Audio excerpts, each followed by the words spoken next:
Hey guys, tonight we begin with something a little different. Not battles, not kings with crowns too big for their heads, but a slow, gentle drift into the ways the world quietly, almost reluctantly, reshaped itself after one of the most famous disasters in human memory, the Black Death. So, dim your lights, get cozy, maybe make yourself a cup of something warm, and let's float through England in the mid 14th century. Picture it, villages emptied, fields half abandoned, and a sense of both dread and unexpected opportunity hanging in the air. The Black Death arrived in England around 1348. By the time it was done, roughly one third to one half of the population had disappeared. Imagine that. Half your neighbors gone, and no one really knows why, except for this mysterious, invisible killer carried along trade routes, ships, and rats. Entire towns felt quieter than they ever had. Churches were half full, markets half empty, and the surviving population began to realize something curious. Suddenly, labor was valuable. People who had spent generations plowing fields, milking cows, and cleaning chambers for lords now held bargaining power. Of course, this didn't make life easy. There was still grief, fear, and the occasional body lying by the roadside, but it did change the rules. Before the plague, England's social order was rigid. Peasants owed labor to their lords, rents were fixed, and most workers didn't dream of higher wages or better housing. But after 1349, the survivors began to notice that land was abundant and workers were scarce. A lord with a half empty estate suddenly realized that he had to offer something if he wanted crops harvested, and that something, surprisingly, turned out to be money. Wages doubled in some areas. Peasants could afford better food, sometimes even meat, which had previously been a treat reserved for the well fed elite. Our consumption, always a sign of well being, rose. Some peasants upgraded their housing from wattle and daub hovels to sturdier, roomier cottages. And clothing, once scratchy or patched endlessly, became slightly more colorful or at least better fitted. The tiny joys of life didn't vanish with the Black Death. They became more accessible to people who had survived it. Of course, the lords weren't thrilled. They had spent centuries maintaining a system of obligations and unpaid labor, and suddenly that system was in jeopardy. In response, the English government passed the Statute of Laborers in 1351. The law essentially told workers, don't get any ideas. Your wages are frozen at pre plague levels, and you must stay put. Predictably, this didn't work very well. Enforcement was tricky. Imagine trying to track every single peasant who had suddenly discovered they were worth more, and resentment simmered quietly. Some lords grumbled, some were clever, and some just gritted their teeth while their fields went untilled. It wasn't just about money either. Mobility became a subtle but real force. Workers left their villages for better opportunities. If one manor refused to pay fairly, peasants might wander off to another where wages were slightly higher, or at least where the Lord wasn't actively trying to oppress them. The old idea of serfdom, permanent, immobile, and utterly dependent labor was beginning to crumble. Lords, seeing the handwriting on the wall, sometimes commuted labor obligations into money rents or leased land for cash. It was pragmatic. They wanted fields worked, after all, and a happy, or at least moderately compensated peasant was more productive than a resentful one forced into labor. By the 1370 seconds, these changes were taking root. The economic situation, at least for laborers, was surprisingly favorable. Wages remained high, rents remained relatively low, and social mobility slow. Cautious but real began to appear on the horizon. A peasant who had once struggled to feed his family might now buy a cow or a pig, occasionally a plump goose. And all of this was quietly chipping away at feudalism. England wasn't going to explode overnight, but the cracks were obvious to anyone paying attention. But naturally, the elite didn't just sit back and say, well, that's interesting. They tried to clamp down on this new freedom. One of the more famous episodes was the Peasants' Revolt of 1381. To understand why it happened, picture the government's repeated attempts to fund the ongoing Hundred Years' War. Taxes, especially the infamous poll taxes, fell disproportionately on the lower classes, who had already endured decades of plague, famine, and poor harvests. Imagine surviving the worst epidemic in memory, finally finding that you might afford a slightly better life, and then being asked to pay yet again to fund a distant war.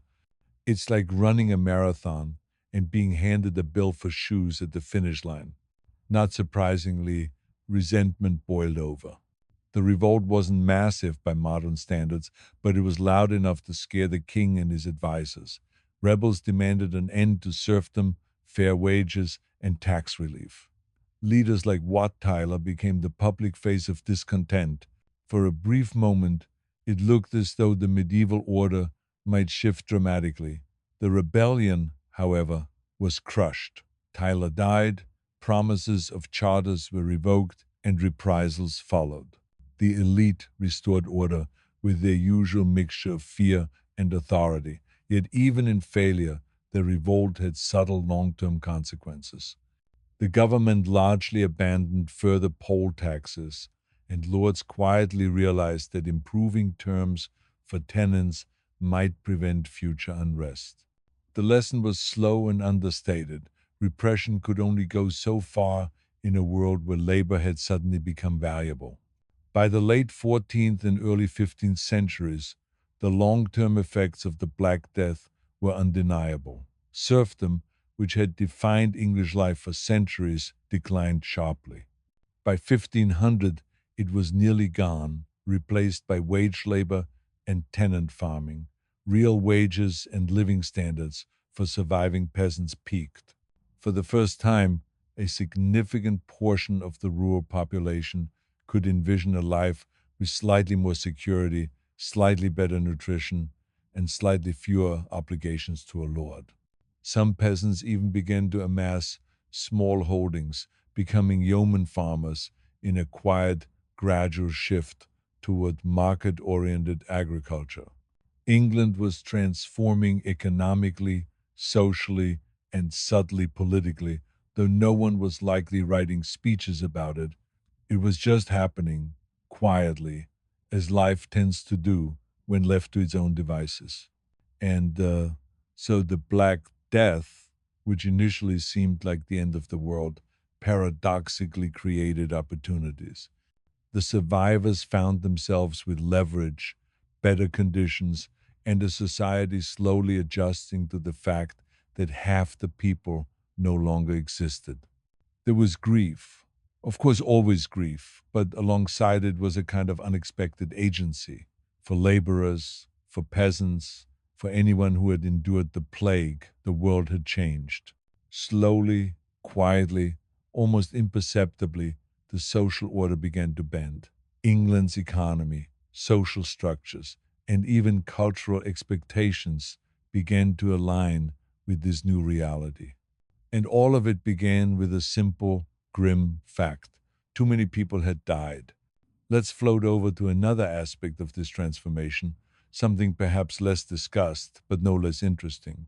With higher wages and slightly more disposable income, peasants began to consume more. Markets, which had previously been a dull, obligatory affair dominated by elites, became livelier. Craftsmen, bakers, brewers, and clothiers noticed that the average peasant could now afford things previously reserved for wealthier classes. Even the diet changed. More meat, more dairy, more beer. Alcohol, in particular, remained a staple. There's something quaintly reassuring about imagining villages sipping ale together after a hard day of work, knowing that even in the shadow of tragedy, life had small, consistent pleasures. Land tenure also evolved. Lords who had once relied on direct labor began leasing land for money rents. This might seem bureaucratic, dull, or merely pragmatic, but it was revolutionary in the context of feudalism. Instead of commanding labor, lords could now collect a fixed income while peasants managed their plots with a degree of autonomy. Small freedoms, subtle and almost invisible, started to reshape the rural landscape. Villages were no longer just collections of laborers. They were small, semi autonomous economic units where individuals could make decisions based on opportunity rather than mere obligation. And so, by the time the 15th century rolled in, England had quietly entered a period that could be described, without much exaggeration, as a golden age for many laborers. Real wages were high, social mobility existed, serfdom was fading, and peasants could envision a future with slightly less hardship. Lords grumbled and occasionally fought back, but the economic realities were inescapable. Society adapted slowly, without grand speeches or revolutionary pamphlets. The plague had done the impossible. It had redistributed opportunity in a society famously resistant to change. Of course, all of this came with ironies. The elite still existed, of course, and wealth remained concentrated. Some lords responded to labor shortages by innovating, others despaired. The old social hierarchies persisted in forms, if not in substance. But the cracks were there, subtle and insistent. England's rural economy was no longer a rigid chain, but a slightly more flexible web. And in that flexibility, there was the seed of modern economic and social structures, including a slowly emerging class of yeoman farmers, market oriented agriculture, and labor arrangements that would eventually support a more dynamic society. The Black Death, grim as it was, had reshaped England not through legislation or king's decrees, but through the quiet arithmetic of scarcity. Fewer people meant higher wages, more land per capita, and an erosion of serfdom. In other words, death reshaped life, and life, in its gentle, stubborn way, adapted. By 1500, the countryside was different in ways that contemporaries might barely notice day to day, but would shape the very structure of English society for generations. Hey, so now that we've drifted through the immediate aftermath of the Black Death, let's linger a little on the everyday lives of those who survived. Because the story isn't just about wages doubling or serfdom eroding, it's also about people, awkward, sad, or surprisingly resourceful, trying to navigate a world that had been turned upside down. Picture a village somewhere in the Midlands. You've got cottages with slightly wider doorways, thatched roofs, patched but sturdier, and chimneys that no longer leak smoke into your kitchen constantly.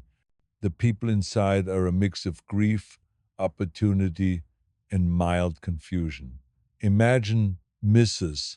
Whitaker, a widow whose husband died in 1349, suddenly realizing she can demand a slightly higher wage to spin wool for the Lord's manor. It's empowering, yes, but also mildly terrifying. After all, she's lived her whole life thinking her lot was fixed. Negotiating is exhausting work, even if the alternative is scraping by. And while she's negotiating, the children who may have seen their friends vanish overnight are learning small lessons in survival, resourcefulness, and how to tolerate adults muttering under their breath about statutes that were supposed to keep wages low but mostly don't work. Lords, meanwhile, are performing their own quiet contortions. Sir Reginald, for instance, might glance at his half empty fields and mutter about the old days when a dozen serfs could be relied upon without argument. Now he's waiving contracts, offering leases, and secretly hoping no one notices that he's learning basic economics on the fly. Some lords adapt better than others. A clever one realizes that offering a small bonus or letting tenants keep a pig or two encourages productivity. A less clever one curses the plague, curses Parliament, and occasionally curses his own eyesight while reviewing ledgers that suddenly look more complicated than a tapestry in Westminster Abbey. Markets begin to hum quietly. Bakeries smell faintly of fresh bread because people can afford more than the bare minimum of rye. Brewers find themselves with more customers, and alehouses, which were always just a bit smelly and dark, become semi-social hubs. There's subtle social change here. A peasant who once dared not meet a lord's gaze now negotiates for better terms without fainting. A widow can manage a small holding that would have been unimaginable a generation ago. Even diet improves in ways that historians quietly envy. More meat, more dairy, more vegetables, maybe even the occasional fruit preserved in honey. None of it is revolutionary, loud, or dramatic. It's just life gently bending toward opportunity. And with opportunity comes minor eccentricities. Some peasants start growing herbs they've never tasted before. Others keep chickens that wander into neighboring plots. Small rebellions of taste, tiny assertions of autonomy, pepper the countryside. Lords notice, of course, sometimes with mild alarm. Imagine a manor meeting where the Lord says, "Who let the goose in the granary?"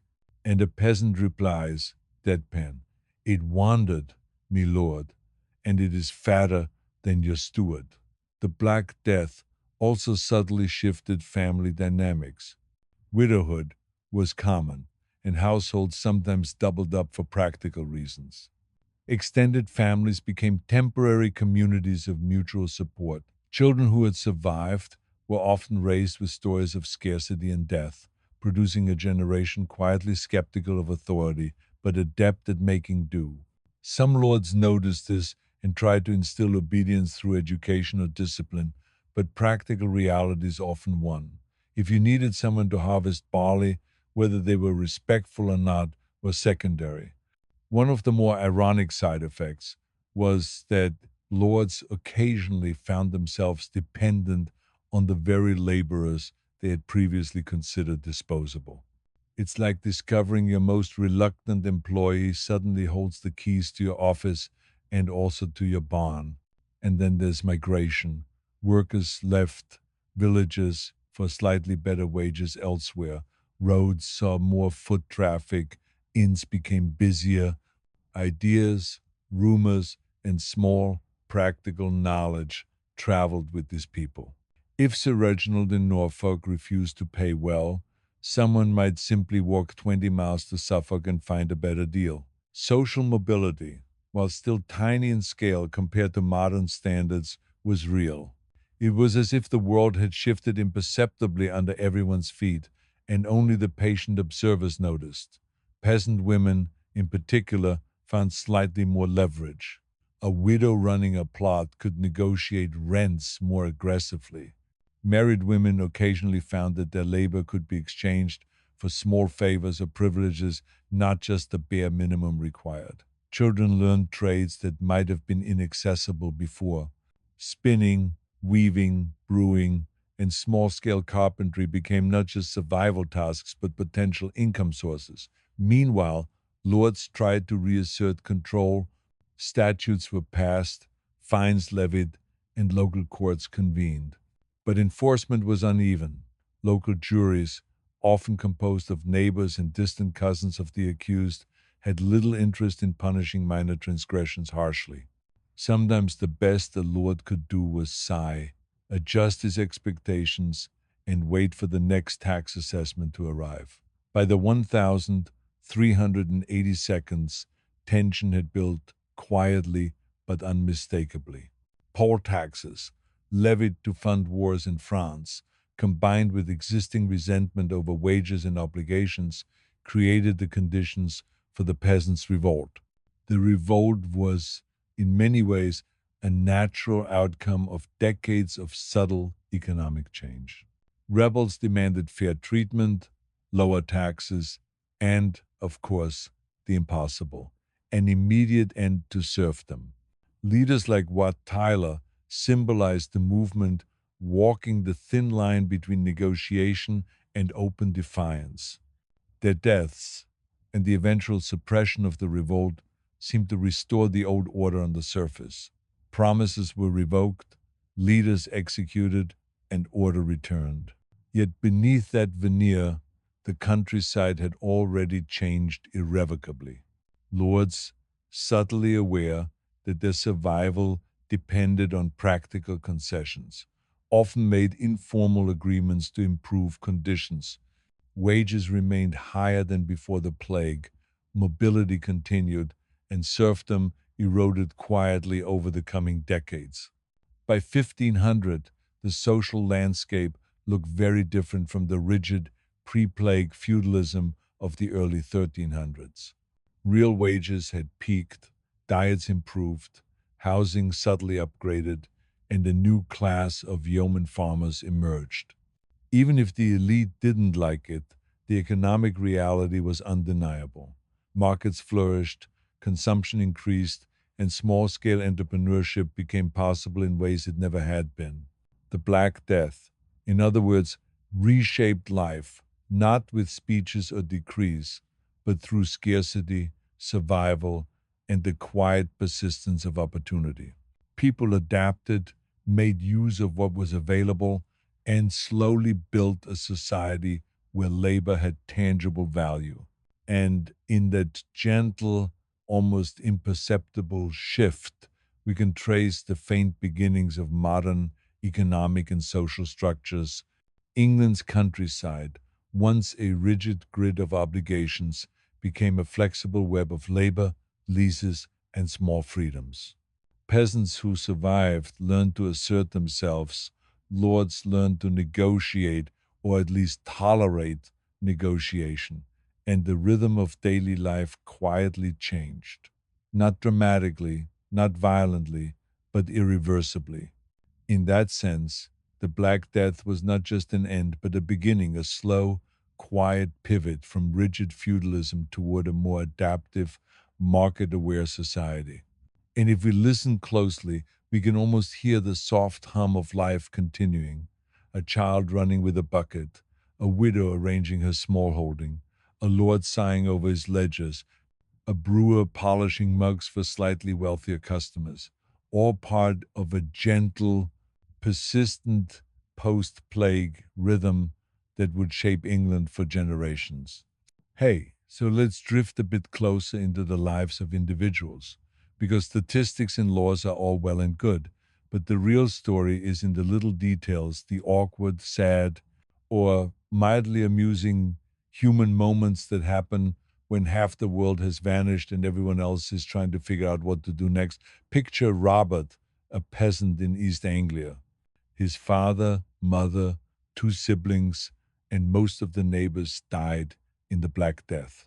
Suddenly, Robert has land, livestock, and wages that would have seemed ridiculous before 1349. He's bewildered, grateful, and maybe a little guilty. Survivor's guilt was probably a thing, though we don't have the pamphlets or diaries to prove it. Robert spends his days plowing, occasionally sneaking a sip of ale he probably doesn't need, and negotiating rents with the local lord. He quickly realizes he can ask for a small reduction in exchange for better work or more loyal service. It's subtle power, almost imperceptible but meaningful, and he is not alone. Across England, widows and orphans find themselves managing plots, raising children, and quietly asserting more independence than anyone expected. Take Margaret, a widow in Somerset, who negotiates to lease a small plot that had belonged to a deceased neighbor.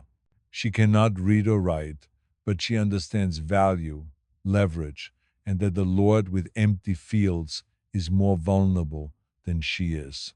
Her neighbors watch, sometimes with admiration, sometimes with mild envy, as she turns a tiny cottage into a semi thriving smallholding. In towns, craftsmen and artisans notice the subtle shift as well. A weaver can charge more because there are fewer hands willing to work the loom. A baker has more customers because peasants now have a few extra coins. Even minor trades like broom making or coop building become slightly more profitable. The Black Death has, in effect, redistributed opportunity quietly, and those paying attention capitalize on it. Of course, lords are still lords. Sir Edmund in Kent, for instance, insists that rents must remain traditionally high even though half his serfs are gone. He learns slowly that threats and fines are less effective than negotiation and eventually agrees to modest concessions. His neighbors gossip that he has become soft, but productivity improves, so who really cares? The subtle human quirks of the period are fascinating if you listen closely. Some lords develop bizarre habits to cope with uncertainty. One might count peasants repeatedly, another might hold absurdly long feasts to distract from labor shortages. Peasants, for their part, adapt in small, practical ways, planting slightly different crops, sharing animals among households, or sneaking small luxuries into diets. Humor persists quietly. A miller jokes about his missing apprentices.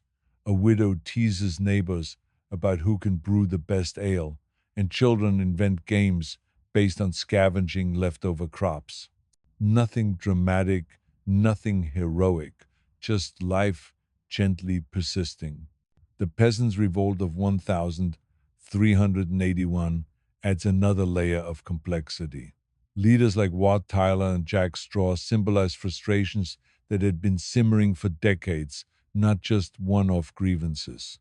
Rebels marched, demanded fair treatment, and for a brief moment seemed poised to upend centuries of hierarchy. But the revolt was quickly suppressed. Tyler was killed during negotiations, promises of charters were revoked, and the crown reasserted authority. Yet, even in failure, the revolt subtly influenced behavior. Lords realized that repression was expensive and sometimes counterproductive.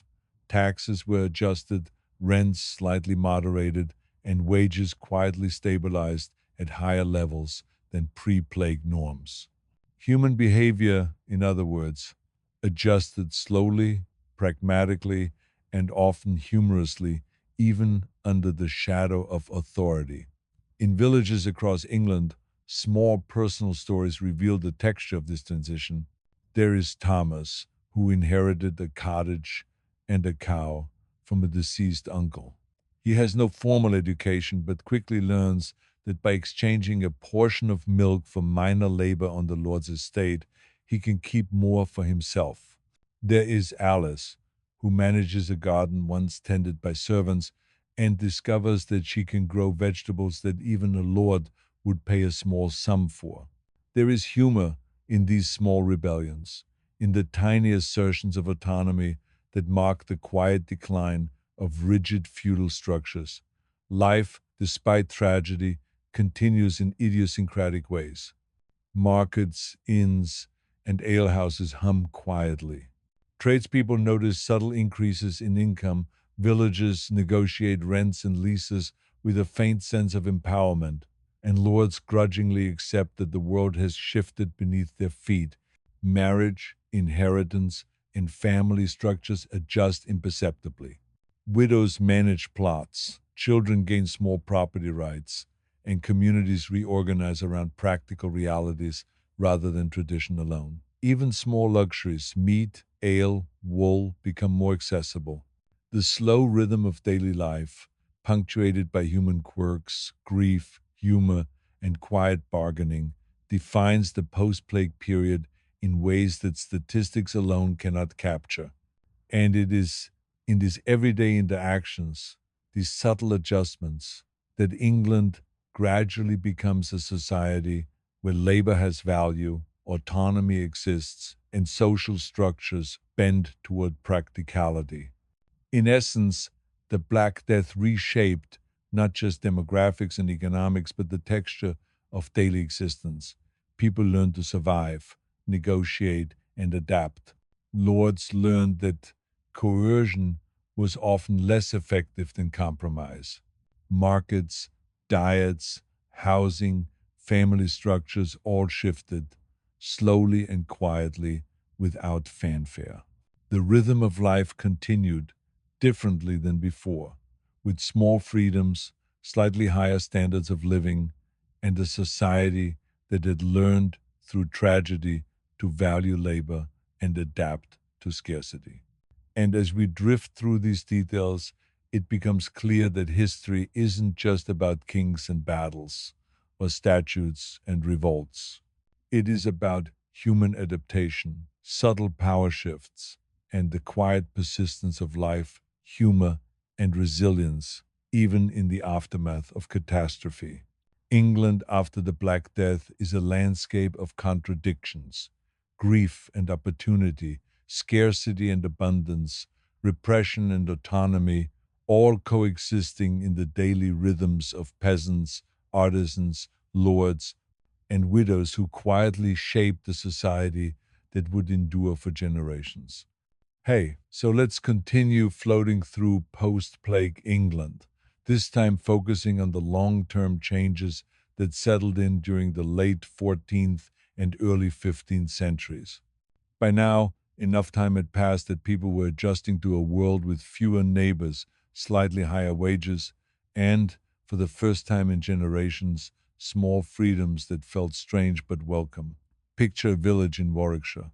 The church bells ring for morning prayers, but only half the pews are filled. Children run through the streets with more energy than usual, partly because the plague spared them, and partly because there's slightly more food in their bellies. Fields are tilled by laborers who know they can ask for better wages, though most do so quietly, not with banners or shouts. Lords still exist, of course, though many have grown tired, frazzled, or oddly inventive in coping with the new realities. Some build small gardens, insisting that tending flowers will improve morale among peasants. Others count livestock obsessively or hold long, tedious feasts for distant relatives to distract themselves from empty fields. It's charming in a minorly absurd way. Surviving peasants find life subtly, imperceptibly better. Wages remain higher than pre plague norms. Rent is negotiable. Families consolidate holdings, sometimes inheriting extra land from neighbors who didn't survive. Diets improve. There's more ale, more meat, more dairy, and occasionally fruits or herbs that would have been rare luxuries before. Daily life hums along with a quiet sense of agency. Women, especially widows, manage properties and negotiate leases. Children learn trades or help in ways that give them practical autonomy. Communities reorganize around necessity rather than tradition alone. Even local courts, meant to enforce old laws, have limited reach. Enforcement of statutes like the Statute of Laborers is inconsistent. A lord might fume over higher wages, but he cannot compel obedience without risking underworked fields and empty granaries. Slowly, pragmatism replaces rigid hierarchy. Markets are a small revolution in themselves. Bakers, brewers, weavers, and coop makers notice a steady increase in customers and income. Small scale entrepreneurship becomes possible. Villages trade goods they might never have imagined selling. A potter in Yorkshire might sell to a neighboring village, the proceeds allowing him to improve his workshop. In towns, artisans, merchants, and minor officials benefit as well. Towns begin to grow subtly as people seek opportunities or safer communities. Inns see slightly more traffic. Roads hum with foot and cart travel, and ideas, rumors, and innovations circulate more freely than before. It's all slow, subtle, but unmistakable. The peasants' revolt of 1381 casts a long, quiet shadow over these developments. Though the revolt was suppressed and promises revoked, the lesson lords take away is clear: repress labor at your own risk.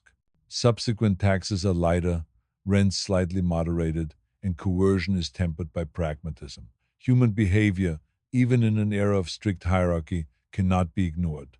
The revolt also leaves a mark on popular consciousness. Folk tales, songs, and oral histories quietly commemorate the frustrations of peasants. Children may hear tales of Wat Tyler, Jack Straw, and other rebels. These stories are not heroic in a grand sense, but they reinforce awareness of subtle power and agency in everyday life. At the same time, lords develop small eccentricities and coping mechanisms. Sir Geoffrey in Lincolnshire might keep a notebook of absent tenants. Lady Eleanor in Norfolk insists that flowers improve productivity. Others develop a mild obsession with inventories or counting livestock repeatedly. These habits are less about madness than about adapting to a world where labor scarcity has upended centuries of expectation. Landholding patterns continue to evolve. Small parcels, once tied to labor obligations, become leaseholds. Tenants can pay in money rather than hours of labor.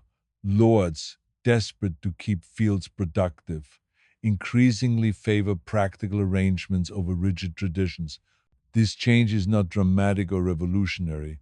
It is gradual, pragmatic, and quietly transformative. Across the countryside, the texture of daily life reflects these subtle shifts. Children play with leftover tools or harvest remnants.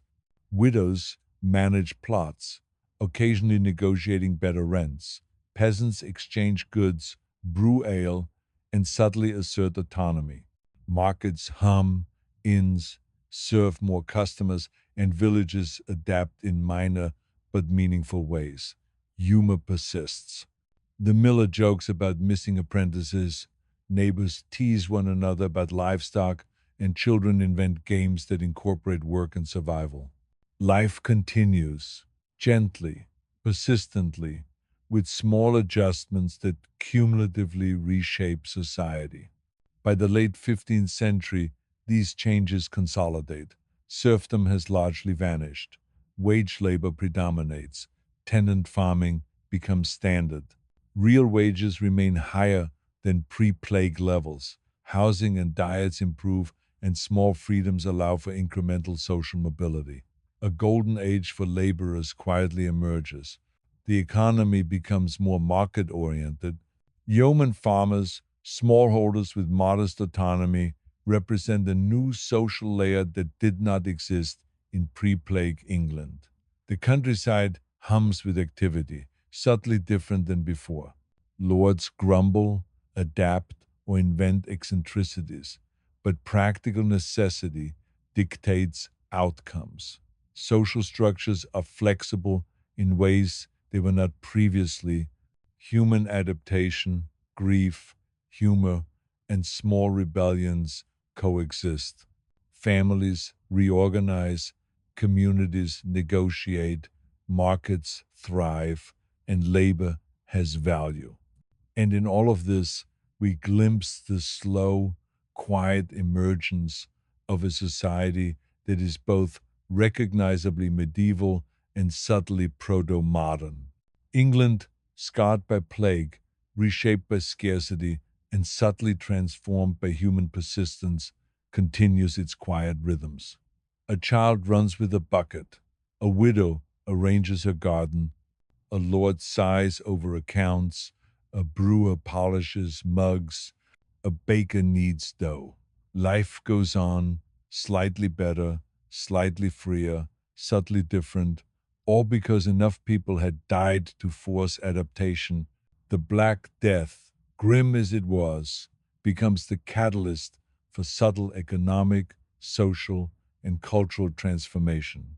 And as we drift through these stories, these minor oddities, these quiet adaptations, we see history not as sudden cataclysm or dramatic revolt, but as the gentle, inexorable work of human survival, pragmatism, and occasional humor in the face of mortality, scarcity, and change. Hey, let's keep drifting through England, now entering the early 15th century.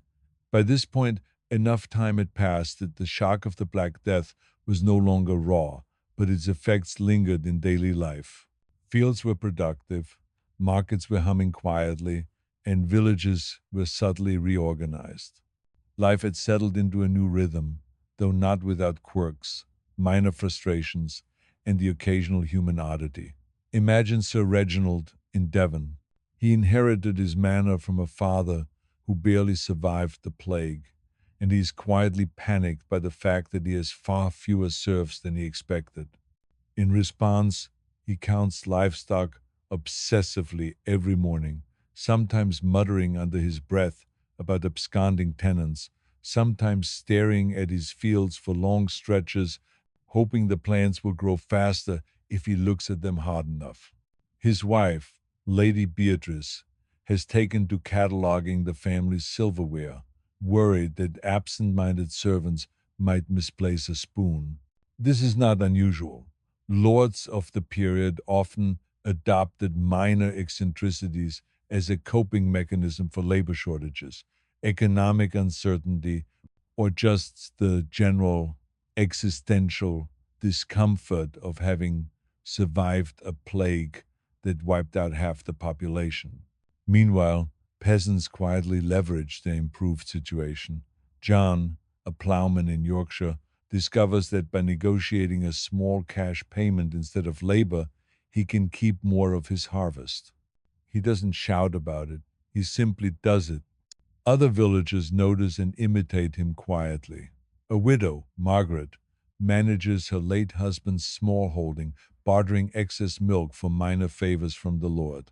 Her children help, learning trades, animal husbandry, and the subtle art of negotiation.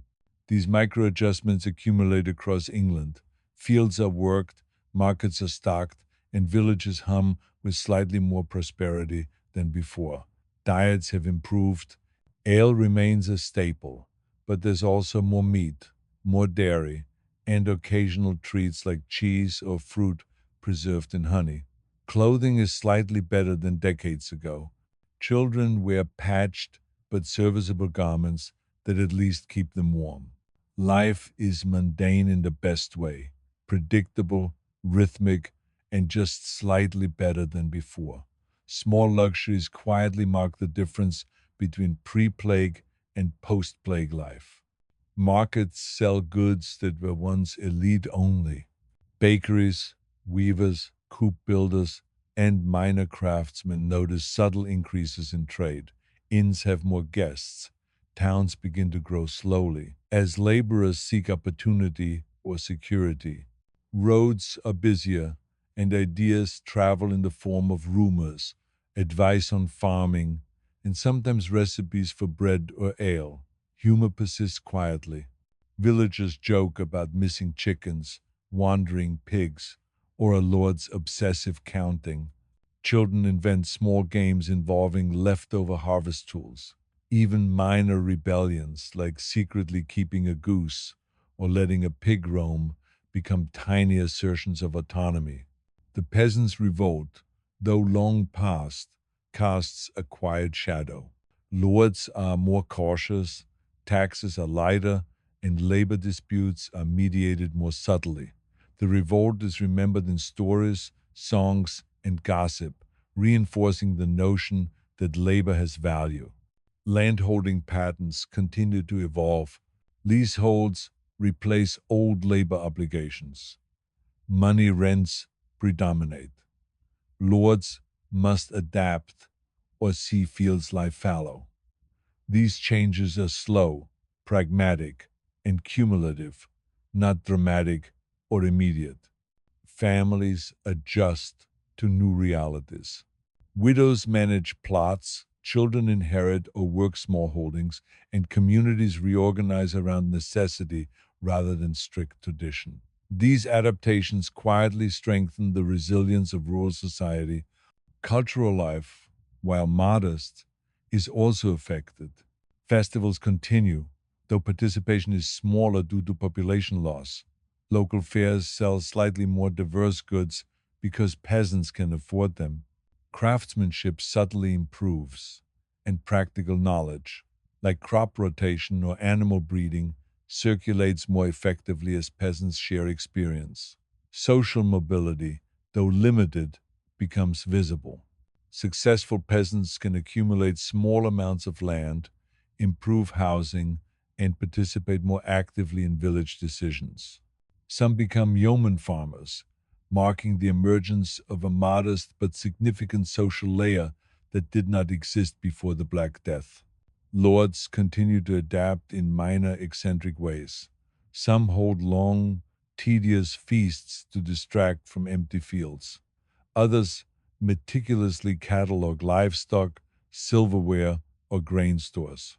A few develop small gardens or insist on flowers in fields, believing it will improve productivity. None of this is dramatic, but it illustrates the human tendency to find ritual, routine, or minor obsession as a coping mechanism in the face of uncertainty. Life, overall, is quiet but persistent. Peasants work, negotiate, and occasionally assert small freedoms.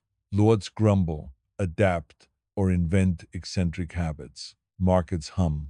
Inns host more travelers. Tradespeople sell goods previously reserved for wealthier clients. Children play, learn, and contribute to household economies. Diets, housing, and clothing improve gradually.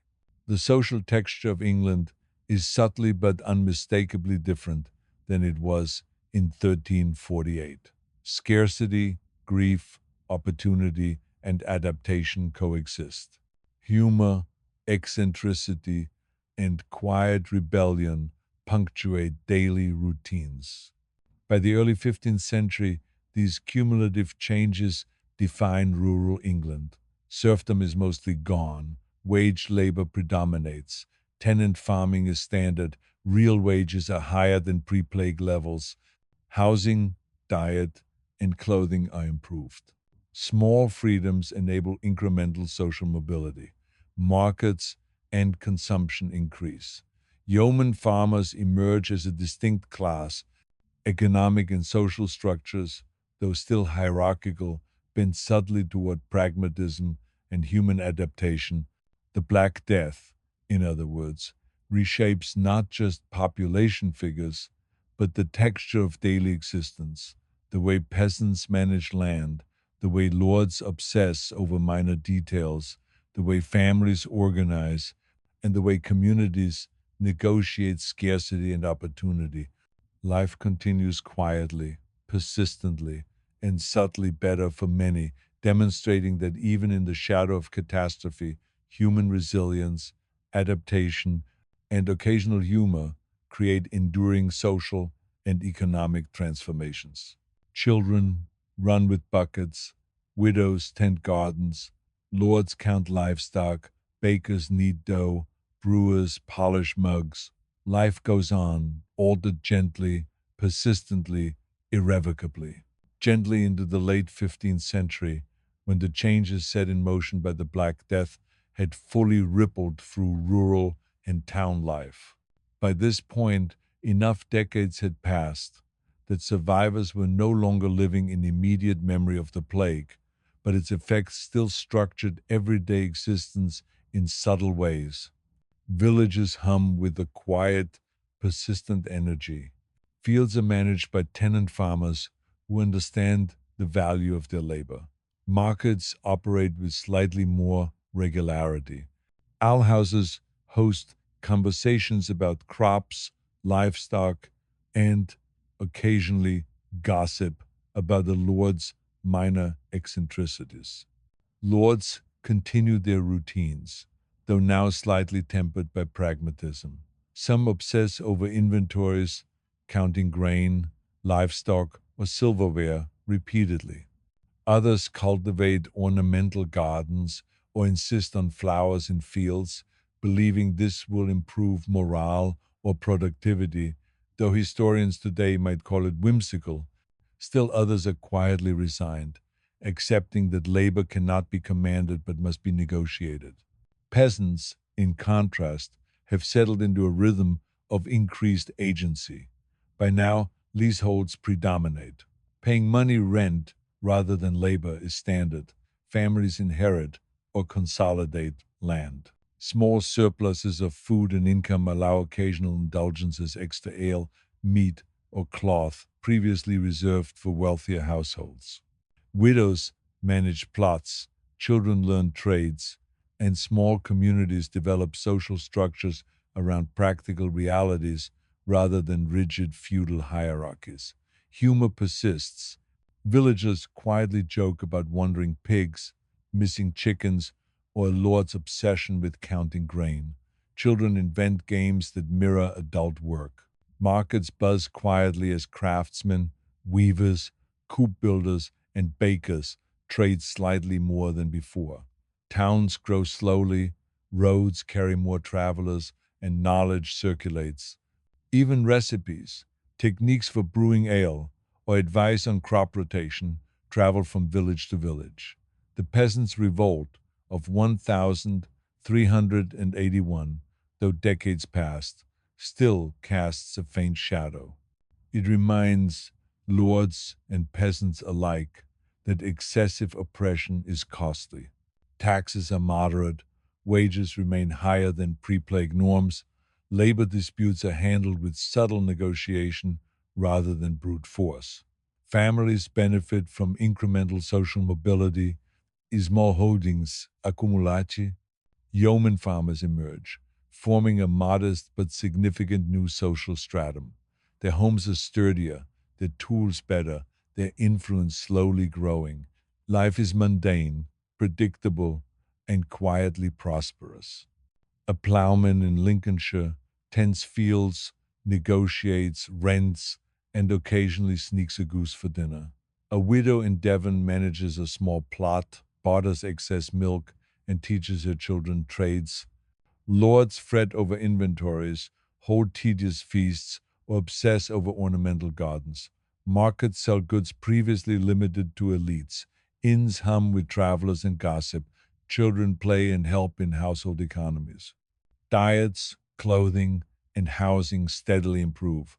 The cumulative effect is subtle but transformative. Serfdom is nearly gone.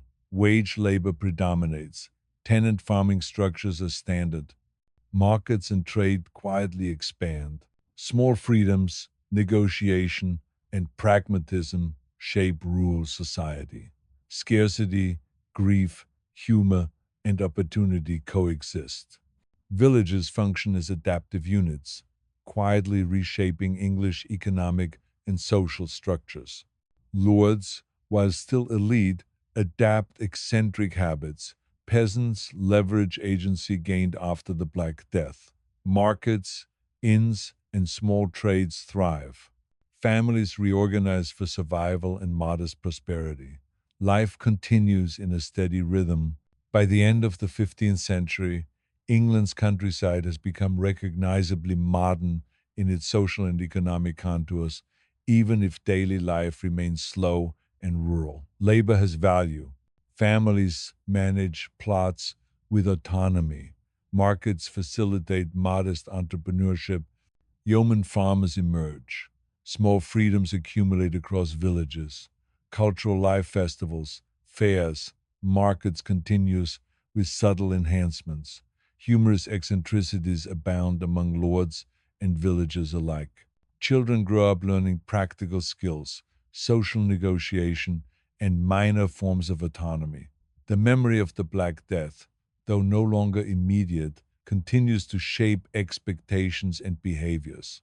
Life, altered gently by catastrophe, continues quietly and persistently. The Black Death, grim as it was, catalyzed a transformation in England not through decree or revolution alone, but through the slow, cumulative effects of scarcity, labor value, negotiation, and human adaptation. Fields are tilled, crops harvested, markets hum, inns serve travelers, and villages sustain quiet, persistent energy.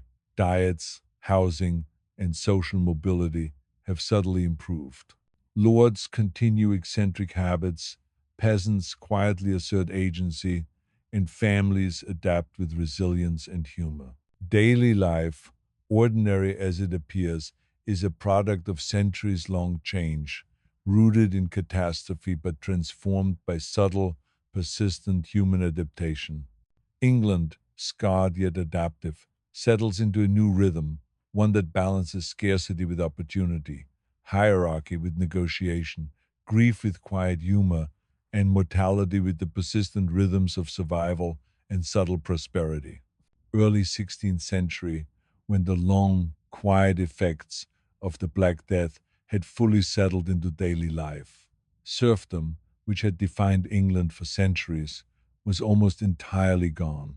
Wages were high relative to pre plague norms, land was more evenly distributed in small plots, and peasants had slowly but surely carved out modest autonomy. Picture a village in Gloucestershire.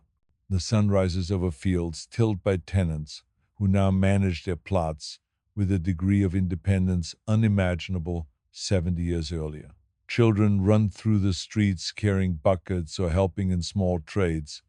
Our houses are slightly busier, though still cozy, dimly lit spaces where gossip mingles with the smell of bread, smoke, and livestock. Lords continue their routines, though many are subtly changed by decades of scarcity and labor scarcity induced pragmatism. Sir Henry in Norfolk meticulously counts livestock every morning, perhaps hoping the numbers will balance if he stares at them long enough. Lady Matilda cultivates an ornamental garden to soothe her nerves and distract from empty cottages. Some lords grumble at the autonomy of their tenants, but recognize that fields must be productive and that coercion is often counterproductive. Peasants, meanwhile, quietly exercise their hard won leverage. William, a plowman in Suffolk, pays a modest money rent instead of laboring full days on the lord's domain. His family keeps some surplus milk, cheese, or eggs. Widow Margaret, now experienced in negotiation, manages her plot with quiet efficiency, occasionally bartering with neighbors or offering minor labor in exchange for goods. Small freedoms, incremental and largely invisible to outsiders, accumulate across the countryside. Markets hum. Craftsmen, bakers, coop builders, and weavers notice subtle increases in income. Inns are modestly busier. Trade extends beyond the single village as roads carry people, goods, and ideas. Knowledge circulates in small, practical ways. Crop rotation tips, brewing techniques, or hints on animal husbandry. Humor quietly persists. Villagers joke about wandering pigs, missing chickens, or a lord's obsessive counting habits. Children invent games that mimic work or trade, blending play with practical learning. These small eccentricities humanize daily life and soften the edges of what could otherwise be a purely functional existence. Cultural life is modest but persistent. Festivals continue, fairs offer local crafts, and communal gatherings maintain social cohesion. Even minor eccentricities of lords' overly long feasts, ornamental gardens, obsessive counting become part of the landscape, amusing or mildly frustrating neighbors, but largely tolerated because the practical economy hums along. Families reorganize themselves pragmatically. Widows manage plots. Children learn trades and take on responsibilities earlier than pre plague generations. Surplus production allows for small indulgences, more varied diets, slightly better clothing, minor comforts. The cumulative effect is subtle but profound. Labor has tangible value. Tenants negotiate rents. Markets operate more fluidly. Small scale entrepreneurship emerges yeoman farmers, a new social class, solidify. England's rural economy is slowly but irreversibly moving toward a proto modern system based on negotiation, market exchange, and practical adaptation rather than strict feudal obligation. Lords, while still elite, adapt. Some develop minor obsessions as coping mechanisms, others quietly negotiate with tenants, and a few reluctantly accept that their authority is tempered by economic reality. Peasants assert autonomy subtly, leveraging their labor in ways previously unimaginable. Daily life, ordinary and repetitive, now carries a faint sense of agency and modest prosperity. Life continues, quietly transformed. Children play while learning practical skills. Markets hum. Houses echo with conversation and gossip. Fields yield crops managed by tenants with newfound independence. Diets, housing, and clothing gradually improve. Social mobility, while still limited, becomes visible in small successes, tiny accumulations of land, and the emergence of self sufficient yeoman households. The memory of the Black Death lingers, though not in immediate terror. It lingers in behavior, expectations, and the subtle reshaping of rural economy and society. Scarcity created leverage. Grief created resilience. Opportunity created quiet ambition. Humor and eccentricity humanized daily life. By the early 16th century, England has quietly, gently, and inexorably transitioned from rigid feudalism to a system that values labor, tolerates negotiation, and encourages small, practical freedoms. Fields are tilled, markets operate, alehouses hum, families thrive modestly. Lords obsess in minor ways, peasants negotiate subtly, children learn trades, and communities adapt. The Black Death, grim as it was, has reshaped the texture of daily existence, not with dramatic revolution or grand decree, but through scarcity, negotiation, humor, and persistent human adaptation. England hums quietly with life, subtly freer, marginally wealthier, and gently more resilient than before. Long term consequences of the Black Death as the 16th century unfolds and England's society consolidates quietly into something that, while still recognizably medieval, is gently moving toward a proto modern structure. By this point, serfdom is largely a memory. Wage, labor, and tenant farming are the standard. Villages hum with a rhythm established over decades of gradual adaptation. Fields are tilled, markets operate, and communities negotiate daily life around practical realities rather than rigid feudal hierarchies. Lords continue their routines, though tempered by experience. Some obsess over livestock counts, grain inventories, or minor household rituals. Others develop small ornamental gardens or insist on flowers in fields, perhaps believing that beauty improves productivity or perhaps simply because it distracts from the realization that their former absolute authority is subtly eroded. Peasants, meanwhile, quietly leverage the agency gained in the wake of the plague. Farmers negotiate money rents rather than labor obligations. Widows manage plots. Children inherit minor responsibilities and learn practical trades.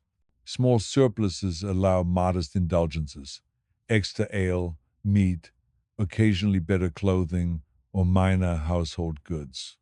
These quiet changes accumulate across villages, reshaping society without dramatic upheaval.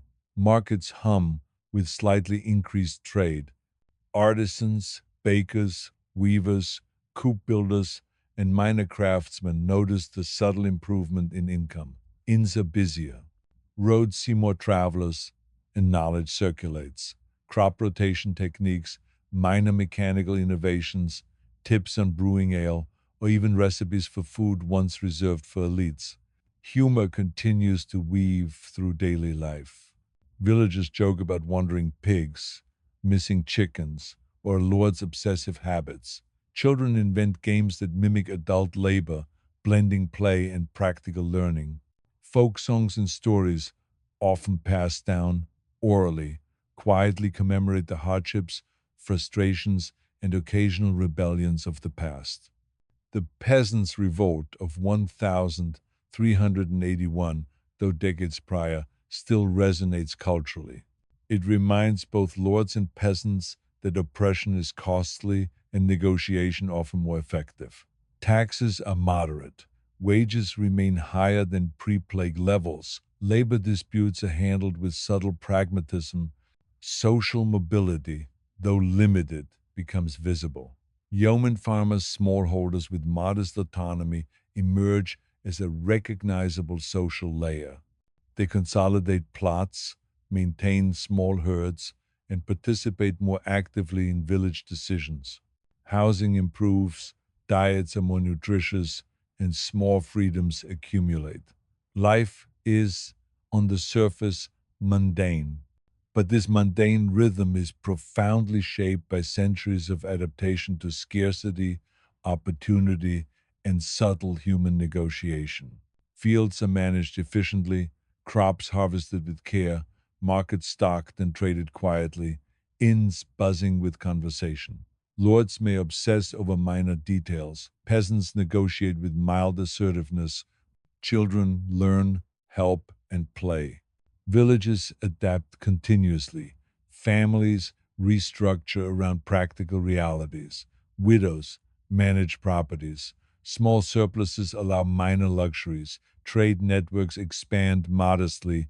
The cumulative effect is a quietly transformed society where labor has value, negotiation exists, and hierarchy is tempered by practicality. England, scarred by plague, grief, and loss, has emerged resilient, subtly freer, and gently more prosperous. The Black Death's legacy is not in drama or spectacle, but in the slow, persistent, human scale transformation of daily life. Scarcity forced leverage, grief instilled resilience, opportunity enabled quiet agency, humor, eccentricity, and small rebellions humanized existence. By the early 16th century, England hums with a new rhythm. Labor valued, markets functional, villages adaptive, families moderately prosperous, and lords tempered by necessity and minor eccentricity. Life continues quietly and persistently in modest abundance. Children run with buckets, widows tend gardens, lords count livestock obsessively, bakers knead dough, brewers polish mugs. The texture of daily existence has changed, gently but irreversibly, shaped by decades of scarcity, adaptation, negotiation, and quiet persistence. The Black Death, grim and catastrophic as it was, reshaped England, not through sudden revolution, but through the slow, cumulative adjustments of ordinary people and their communities. And in that gentle, persistent hum, we see the faint outlines of modern economic and social structures: wage labor, tenant farming, market oriented production, smallholder autonomy, and a society increasingly aware of the value of labor negotiation. England, scarred yet adaptive, hums quietly, subtly freer, modestly wealthier, and gently more resilient than it was before the plague. The fields are tilled, markets hum, families negotiate, laugh, and survive. Lords obsess, adapt, and occasionally sigh. Children learn and play. Life continues, ordinary, gentle, persistent, and irrevocably shaped by catastrophe, human adaptation, and the slow, quiet march of social and economic transformation. Reflections on how all these subtle changes shaped England by the early 16th century, slowly consolidating a society that looked familiar but had quietly transformed in ways almost imperceptible to contemporaries. One of the most striking aspects is the contrast between elite and peasant life. Lords, still visually dominant with manor houses, fine clothing, and formal authority, increasingly relied on negotiation, leases, and practical arrangements rather than brute labor coercion. Some developed eccentric habits, obsessively counting livestock, grains, or silverware.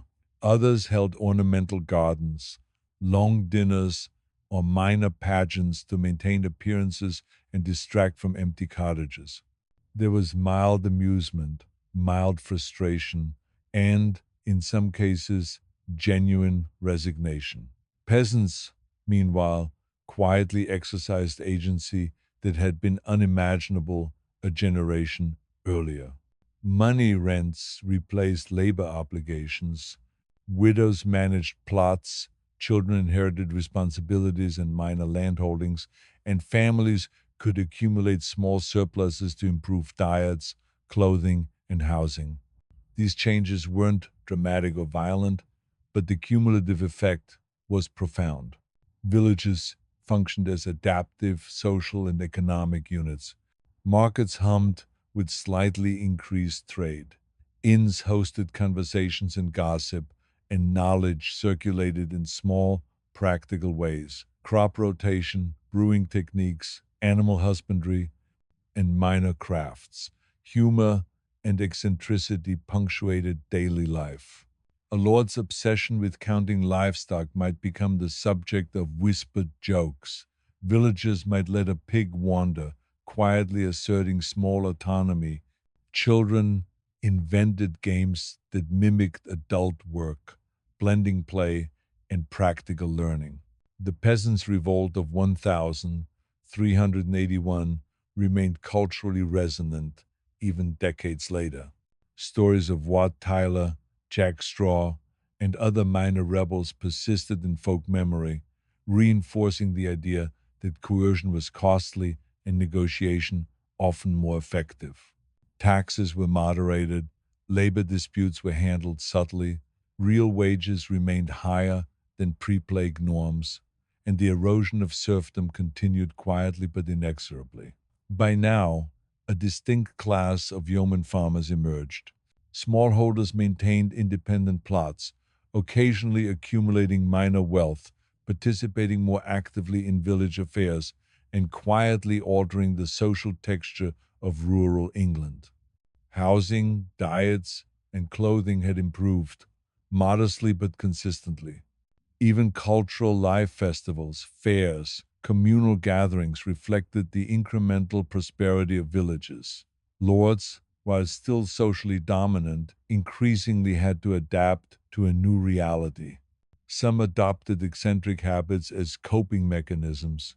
Some negotiated leases or rents with more pragmatism. Others quietly recognized the limits of their authority over a more empowered peasantry. Life continued in its gentle, persistent rhythms. Fields were tilled efficiently, crops harvested, markets stocked and traded, inns hosted travelers and gossip, families negotiated rents, managed households, and maintained humor and small scale rebellion. Children learned trades, practical skills, and social negotiation. The cumulative effect was a society subtly transformed. Labor had tangible value, negotiation and minor autonomy were tolerated, and markets increasingly facilitated modest economic activity. England's rural economy had evolved. Wage labor predominated. Tenant farming became standard. Serfdom was effectively gone. Yeoman farmers emerged as a distinct, modestly prosperous social layer. Social mobility, though limited, became visible. Practical adaptations, subtle negotiation, and incremental freedoms characterized daily life. Humor, grief, and resilience intertwined with ordinary routines, shaping the texture of existence. The Black Death's long shadow persisted, not as terror, but as a memory shaping behavior, expectations, and social structures. Scarcity forced leverage, opportunity enabled subtle agency, humor and minor eccentricities humanized daily life. Lords, peasants, and families adapted slowly but irreversibly.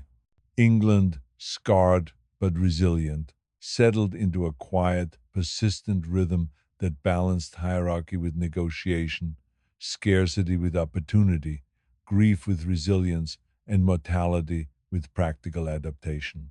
Fields were tilled, markets hummed, families negotiated, laughed, and survived. Lords obsessed and adapted, children learned and played. Life continued quietly, gently, and irrevocably transformed. And in this persistent, ordinary rhythm, we can trace the slow, quiet emergence of modern social and economic structures. Wage labor, tenant farming, market oriented production, smallholder autonomy, and a society increasingly aware of the value of labor and negotiation. England hums quietly, subtly freer, modestly wealthier, and gently more resilient than before the plague, shaped not by grand revolutions or dramatic decrees, but by the persistent, patient, and sometimes humorous adaptations of ordinary people over decades. Final reflections on England after the Black Death, the centuries long ripple that quietly reshaped the countryside, social structures, and daily life.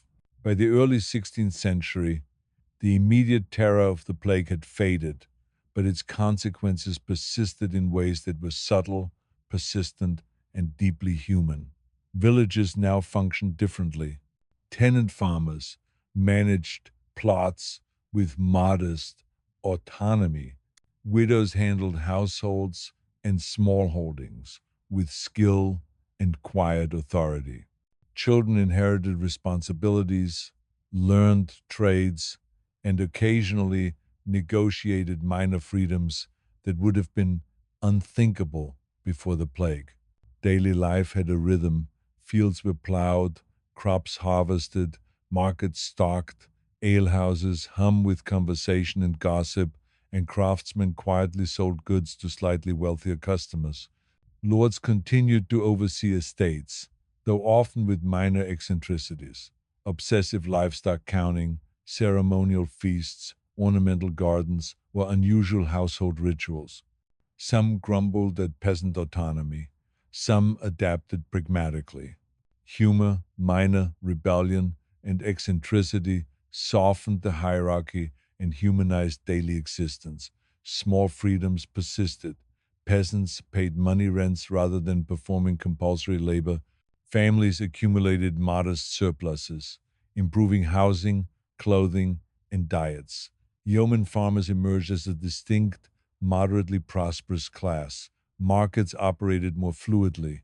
Trade networks slowly expanded.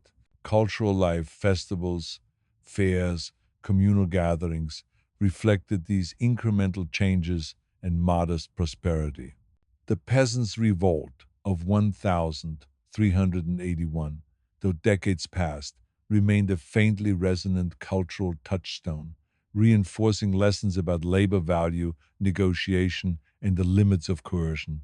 Taxes were more moderate, wage labor was normalized, serfdom had nearly vanished. Practical adaptation dominated daily life. Humor, minor eccentricities, grief, resilience, and opportunity combined to shape society quietly but profoundly. England had changed not through dramatic revolutions or sweeping decrees, but through cumulative, patient, human scale adaptations. Scarcity created leverage, opportunity fostered subtle agency. Minor rebellions and practical negotiation reshaped village economies. Lords learned to adapt or obsess quietly. Children grew up skilled, aware, and subtly empowered. The rhythm of life continued. Fields tilled, crops harvested, markets stocked, families negotiating, alehouses humming, children learning, lords obsessing, humor persisting. Over decades, these persistent changes laid the groundwork for a more market oriented, socially flexible, and economically resilient society. Life was mundane, steady, and subtly prosperous for many, particularly for those who survived, adapted, and leveraged small freedoms gained after the catastrophe. Diets improved, housing improved, trade expanded modestly, labor had value, social mobility, though limited, was real. By the mid 16th century, the legacy of the Black Death was fully embedded in England's social, economic, and cultural fabric. Villages had adapted, markets thrived, tenants negotiated leases and rents, yeoman farmers held small but meaningful autonomy, lords managed estates with eccentricity and pragmatism, families organized around practical realities, children learned skills, trades, and negotiation. Humor and minor rebellion humanized daily existence. England had quietly transitioned from rigid feudalism to a proto modern rural society where labor mattered, markets functioned, and incremental freedoms endured. And so, as we close this gentle journey through post plague England, we can imagine a typical village at sunset. Smoke drifts lazily from chimneys, fields, still tilled, stretch toward the horizon. Children run home, carrying buckets, laughing quietly. Widows tend small gardens. Lords pace their estates, counting livestock or inspecting ornamental flowers. Markets hum with quiet trade. Alehouses echo with soft conversation. Daily life continues ordinary, persistent, subtly improved, and irrevocably transformed by the human scale consequences of scarcity, resilience, negotiation, humor, and adaptation. The Black Death, grim as it was, reshaped England not through spectacle, violence, or sudden upheaval, but through slow, cumulative change in daily life. Fields, markets, households, and inns quietly reflect centuries of subtle transformation. Labor gained value, autonomy expanded incrementally, families adapted and thrived modestly. Lords adjusted, occasionally eccentrically, to a world they could no longer fully control. Communities persisted. Life continued, gentle, persistent, irrevocably altered, and quietly leading England into a new era of social, economic, and human possibilities. And as night falls over the village, with soft smoke drifting and the quiet hum of markets and chores lingering in the distance, we can sense that history, in its quiet persistence, is much like this: ordinary, gentle, subtly transformative, and endlessly patient. England hums quietly into the future, scarred but resilient, ordinary but profoundly changed, shaped not by drama but by centuries of adaptation, negotiation, and the persistent rhythm of human life, lingering in the quiet rhythms of post plague England. By now, villages have settled into patterns that feel ordinary, yet every detail carries traces of centuries of subtle change. Picture a small settlement in Lincolnshire. Smoke drifts lazily from the cottages. Fields are neatly tilled, some by tenants paying cash rent, others by families managing inherited plots. Children run barefoot or in patched shoes, carrying buckets of water or helping with minor chores, occasionally laughing at a chicken that wanders too close to a cow. In one cottage, a widow tends a small garden. She's been doing this for decades now, quietly negotiating her rents, bartering with neighbors, and teaching her children how to spin wool or milk cows. Her success is small but meaningful, and the neighbors admire her efficiency in hushed, respectful tones. Meanwhile, a lord in the same county, Sir Thomas, perhaps paces the grounds of his manor, counting sheep for the third time that morning. He pauses occasionally to sniff at the roses he insists on planting along the main path.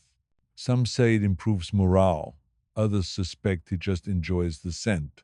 The minor eccentricities of lords and elites have become part of the background of village life, quietly tolerated because fields must be worked and taxes collected. Markets continue their low, persistent hum. Bakers knead dough with care, selling loaves to villagers who can now afford slightly better bread than before. Weavers sell homespun cloth to neighbors and travelers alike. Coop builders, coop by coop, maintain the small but vital infrastructure of rural life. Inns are lively in their quiet way, offering conversation, gossip, and ale to travelers, peasants, and minor officials. Humor continues to thread its way through these interactions. Villagers whisper jokes about missing chickens, wandering pigs, or the Lord's obsessive counting. Children invent games that mimic adult labor, balancing play with small lessons in responsibility. Small rebellions and tiny acts of autonomy continue, though quietly. A pig is let roam, a goose is kept, a neighbor borrows a tool without asking, all minor infractions that go unnoticed or unpunished, part of the subtle negotiation of life in a post plague world. The economy, though modest by modern standards, is stable. Wages for skilled labor remain higher than before the plague. Fields are productive, markets stocked, trade flows steadily along roads connecting villages and towns. Practical knowledge circulates slowly. Better methods for crop rotation, insights on animal husbandry, or brewing techniques that improve local ale. Families adapt with patience and subtle creativity. Children learn practical skills. Widows manage plots. Sons and daughters inherit responsibilities. Surplus food allows small indulgences, slightly more meat, ale, or clothing. The rhythm of daily life is ordinary, steady, and quietly resilient. Even lords continue to adapt. Some obsess over inventories or ornamental gardens. Some develop rituals, small habits, or long, tedious feasts. Others negotiate pragmatically with tenants, learning that coercion is less effective than reason, persuasion, or small incentives. Communities persist in this balance of authority, negotiation, and minor eccentricity. Festivals, fairs, and communal gatherings continue, marking the passing of seasons, celebrating harvests, and occasionally commemorating long past events like the Peasants' Revolt in subtle folklore or song. Humor, grief, resilience, and practicality coexist in daily life. Villagers quietly adjust to opportunity, scarcity, and the residual effects of past catastrophes. Eccentricity humanizes authority. Negotiation empowers labor. Small freedoms accumulate, markets function, families thrive modestly. Life continues gently, persistently, and subtly transformed, a quiet rhythm that stretches across decades, connecting the shadow of the Black Death to the present moment in this small, ordinary, enduring England, floating through the quiet world of post plague England, lingering in the ordinary rhythms that shape daily life without fanfare. Picture a village in Norfolk, early morning. Smoke curls lazily from chimneys, signaling the start of chores. Cows are milked, ovens fired, and children run barefoot to help carry water or feed animals. Nothing dramatic happens, but everything hums with persistence. In one cottage, a widow checks her small plot of vegetables. She rotates crops carefully, knowing that soil and yield are more precious than ever. She barters with neighbors, swapping surplus eggs for flour or wool, quietly negotiating her small prosperity.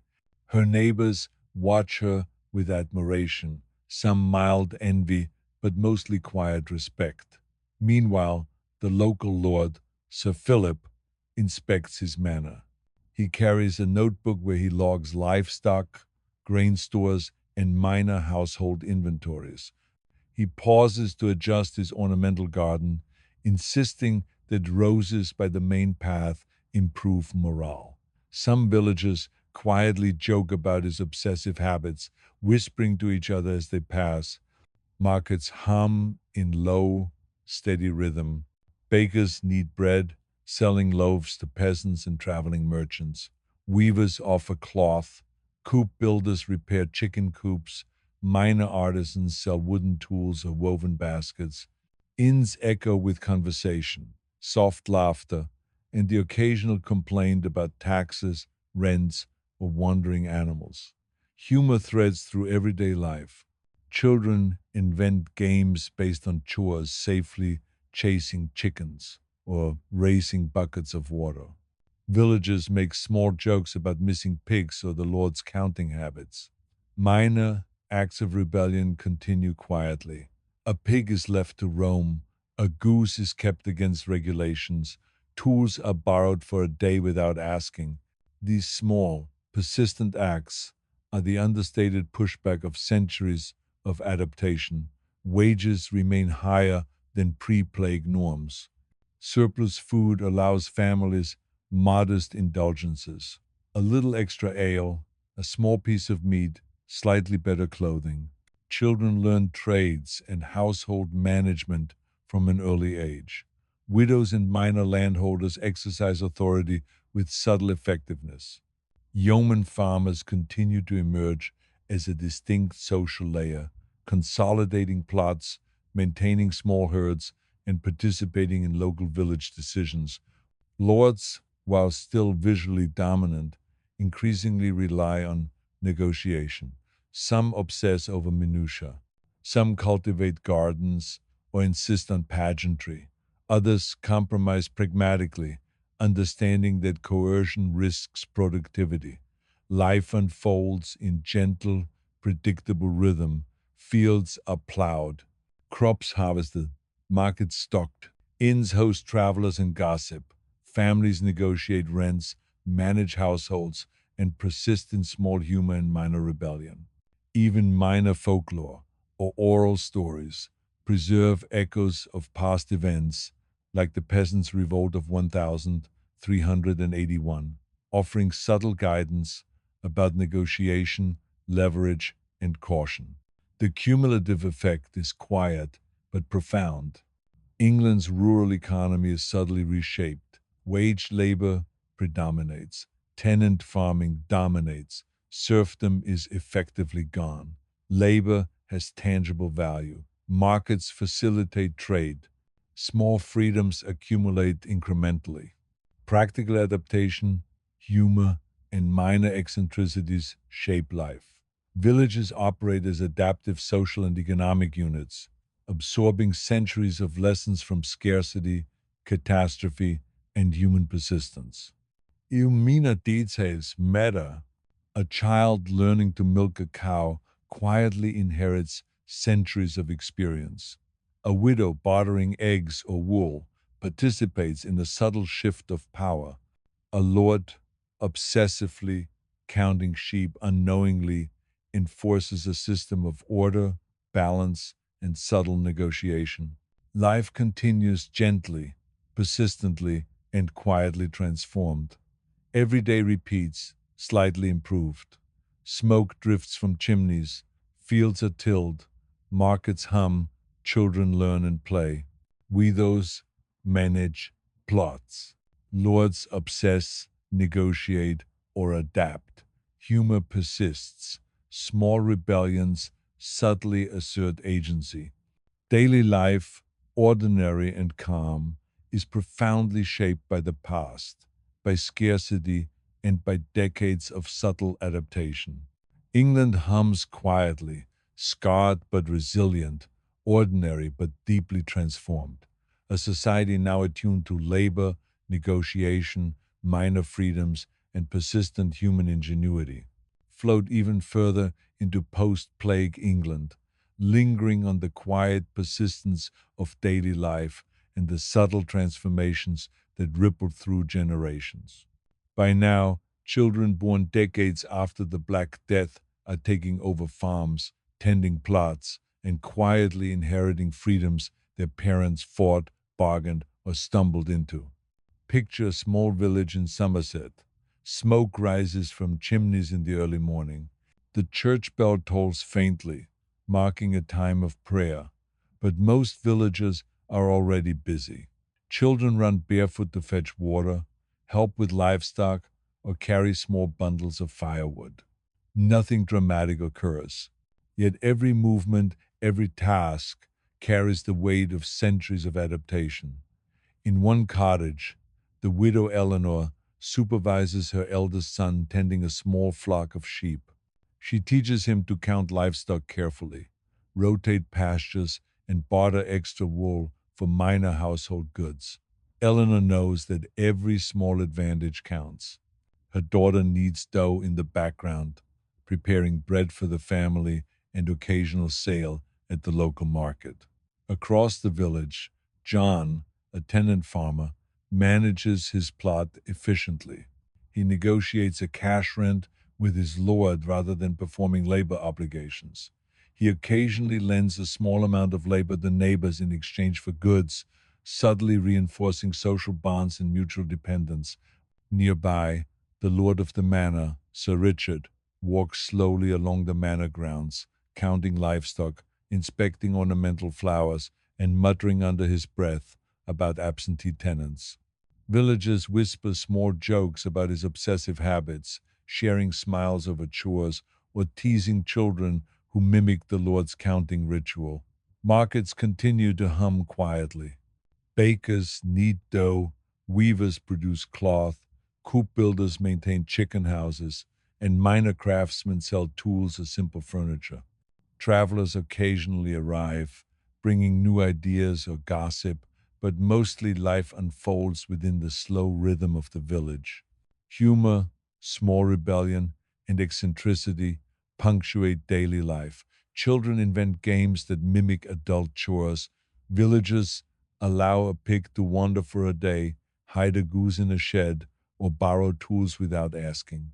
These minor acts of autonomy are subtle assertions of control in a world shaped by labor scarcity, negotiation, and centuries of adaptation. Families quietly accumulate modest wealth. A few extra eggs, surplus cheese, or a small increase in rent income allows for slightly better diets or clothing. Housing improves incrementally, patched and reinforced over decades.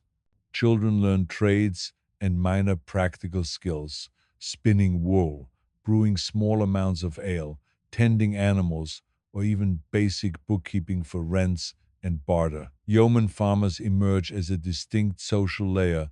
They consolidate plots, maintain herds, and participate actively in village affairs. They are neither lords nor traditional serfs. Their modest prosperity allows small freedoms, better food, improved clothing, minor household goods, and limited participation in local decision making. Lords continue their minor eccentricities. Some obsess over inventories, counting livestock or grain multiple times a day. Others cultivate ornamental gardens, hold long feasts, or enforce trivial rituals. Yet many negotiate pragmatically with tenants, recognizing that labor cannot be coerced without consequences. Communities adapt in subtle, persistent ways. Festivals mark seasonal cycles. Fairs offer small luxuries or goods otherwise unavailable. Stories and songs circulate, preserving faint memories of the peasants' revolt, past plagues, and minor village triumphs. These narratives, passed orally, quietly teach lessons about negotiation, leverage, and subtle rebellion. Markets, inns, and trade routes slowly expand, connecting villages to neighboring towns.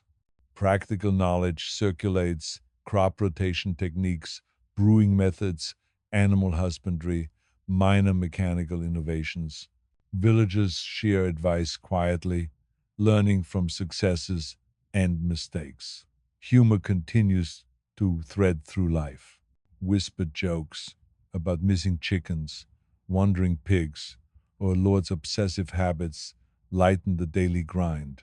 Children mimic adult behaviors in play, blending learning, skill, and amusement. Small rebellions persist in minor ways. A goose kept beyond regulations, a pig-led roam, minor trades or goods exchanged without formal permission. These acts are invisible in historical records but integral to the quiet assertion of agency. Diets improve incrementally. Meat, dairy, and ale are slightly more abundant. Bread quality increases. Clothing is patched but serviceable, gradually improved through subtle economic gains. Houses are reinforced with minor additions.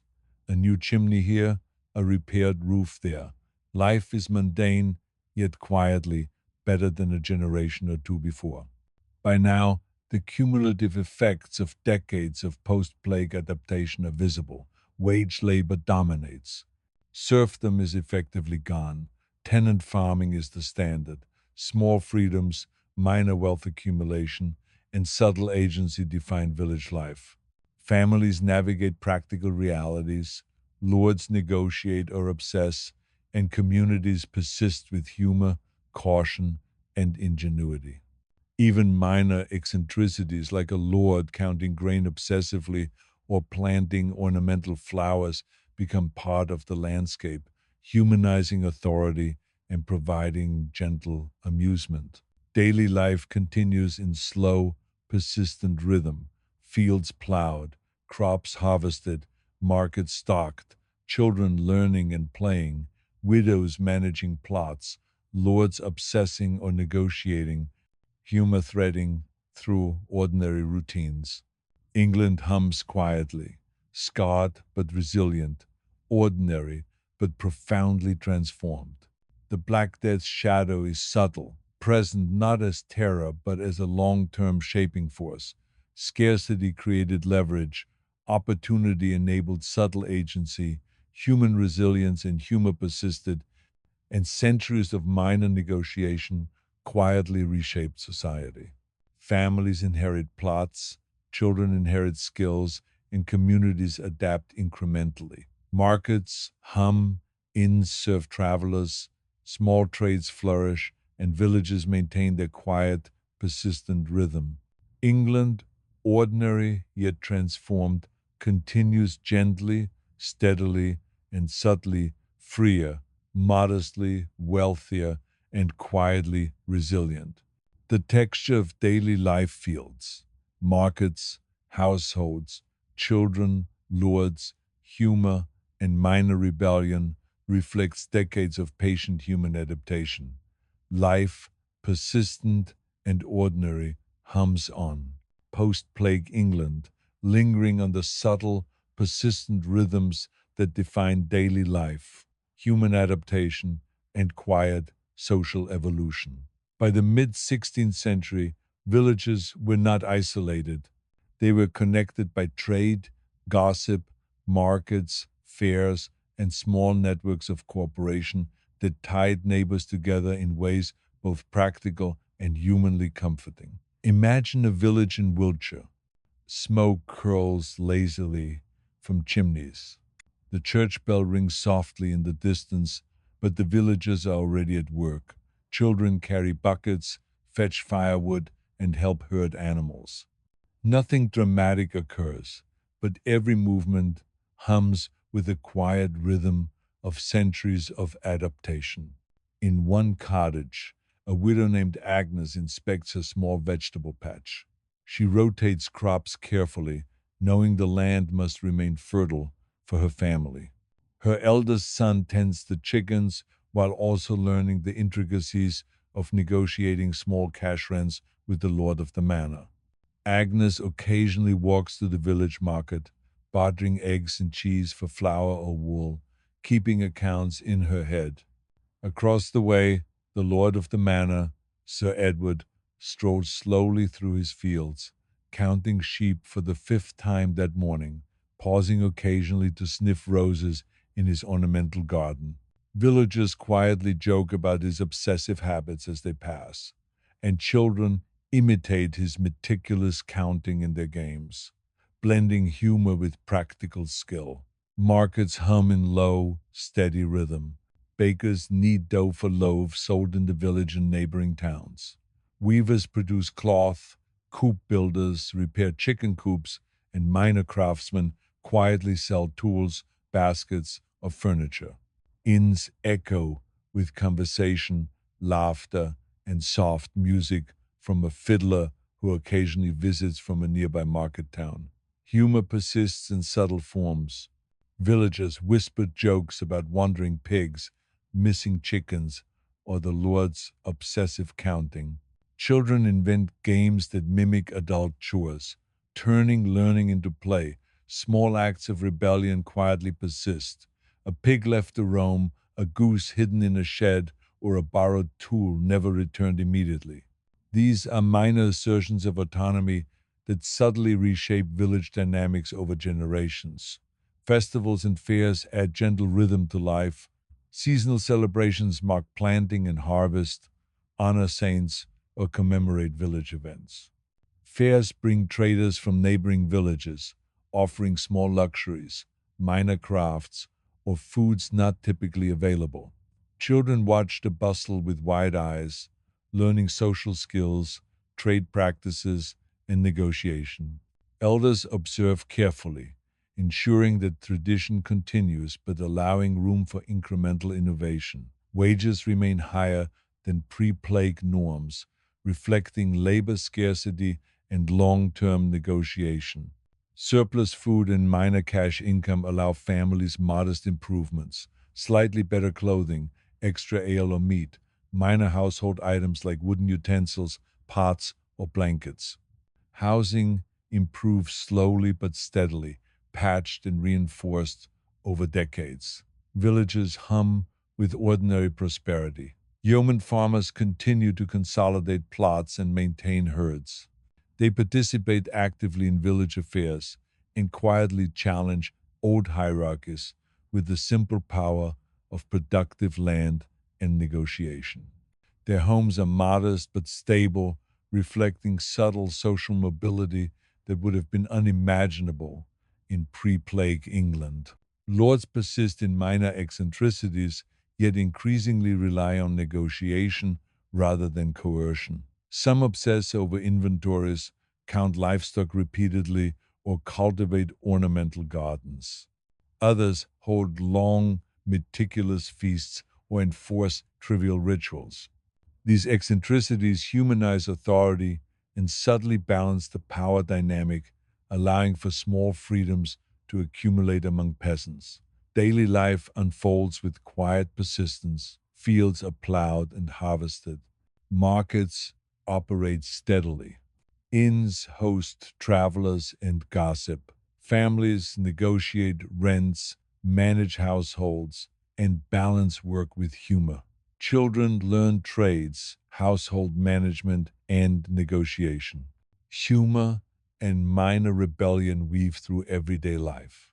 The Peasants' Revolt of 1381, though decades passed, echoes in stories and oral traditions, offering lessons in leverage, negotiation, and the limits of coercion. Trade and communication networks slowly expand. Villages share practical knowledge, crop rotation, brewing methods, animal husbandry, minor mechanical innovations, and advice for household management. Small increments of innovation diffuse quietly, improving efficiency and resilience. Diets improve gradually. Meat, dairy, bread, and ale are more consistently available. Clothing remains patched, but serviceable, incrementally better than pre plague generations. Houses are reinforced, chimneys repaired, and minor additions added over decades. Life is ordinary, predictable, but quietly transformed. The cumulative effects of decades of post plague adaptation are visible everywhere. Wage labor dominates. Tenant farming prevails. Serfdom is nearly extinct, labor has tangible value, markets function, small freedoms accumulate, communities adapt with humor, minor rebellion, and practical ingenuity. England hums quietly, ordinary yet profoundly transformed. The Black Death's legacy is present not as terror but as a shaping force. Scarcity creates leverage, opportunity enables subtle agency, and human resilience, humor, and minor eccentricities endure. Families inherit plots, children inherit skills, communities adapt incrementally, markets hum, inns serve travelers, small trades flourish, and villages maintain a persistent rhythm. Lords negotiate, obsess, and occasionally compromise. Peasants assert quiet autonomy. Children learn, work, and play. Humor threads through life. Daily existence flows gently, persistently, subtly, freer, modestly, wealthier, and quietly resilient. England, ordinary yet transformed, hums onward, a landscape shaped by catastrophe, adaptation, negotiation, and the persistent pulse of human life. Post plague England, lingering in the quiet, persistent rhythms that define village life, family legacies, and the subtle evolution of society over decades and generations. By now, children born decades after the Black Death are fully grown, quietly taking over farms, tending plots, managing households, and asserting minor freedoms that were unimaginable a generation or two earlier. Imagine a village in Leicestershire. Smoke curls lazily from chimneys. The church bell tolls faintly, but most villagers are already busy with morning chores. Fields are plowed in slow, steady rhythm. Animals are fed and milked. Children carry buckets of water, fetch firewood, and sometimes run errands to the market town nearby. It's ordinary, mundane, and persistent, but every action carries traces of centuries of adaptation. In one modest cottage, Widow Margaret supervises her eldest son tending a flock of sheep. She quietly teaches him rotation of pastures, negotiation of minor rents with the Lord, and even the subtle art of bartering eggs or wool at the market. Her daughter kneads dough in the background, preparing bread for the family and extra loaves to sell at market. Margaret occasionally walks to the market herself, exchanging surplus dairy and minor crafts for goods she cannot produce at home. Across the way, the local lord, Sir Geoffrey, strolls slowly through his manor grounds.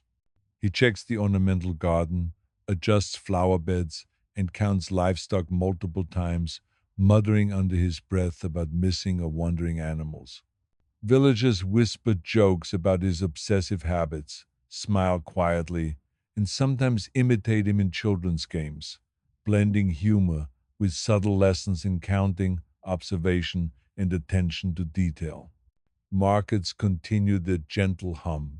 Bakers knead bread, selling loaves to locals and travelers. Weavers produce cloth for neighbors. Coop builders repair chicken coops. Carpenters mend furniture. Inns host travelers and locals, offering conversation, gossip, and modest entertainment like a visiting fiddler or a storyteller recounting distant village tales. Humor threads through life subtly. Children invent games based on chores.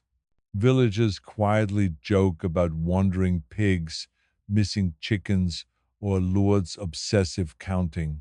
Small acts of rebellion persist. Pigs roam briefly. Geese are hidden. Tools borrowed without permission. These minor defiance acts are gentle assertions of autonomy, quietly reshaping social interactions and teaching subtle lessons across generations. Families accumulate modest surpluses. Extra eggs, cheese, or dairy allow for slightly better diets. Wages remain higher than pre plague norms. Clothing improves slowly. Houses are patched, repaired, and occasionally expanded over decades.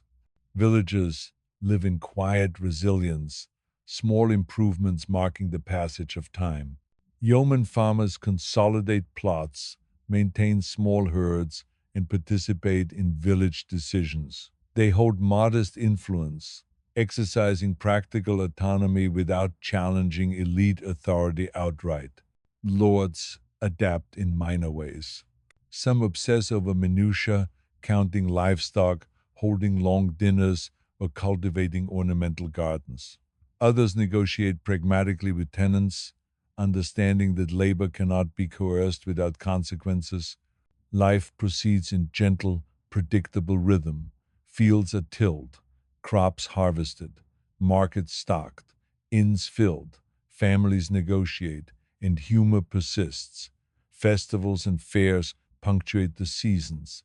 Harvest festivals celebrate the yield, church festivals mark saints' days, and local fairs bring traders and neighbors together. Children watch, learn, and sometimes imitate, blending play with practical understanding of commerce, social interaction, and negotiation. Trade networks slowly expand. Knowledge circulates subtly. Crop rotation, improved breeding of livestock, minor mechanical innovations, brewing techniques, household management. Villages share advice, observing successes and failures, quietly accumulating communal wisdom over decades. Diets continue to improve. Meat, dairy, ale, and bread are more consistently available. Clothing is functional, patched, slowly, better. Houses are reinforced, chimneys repaired, small additions built incrementally.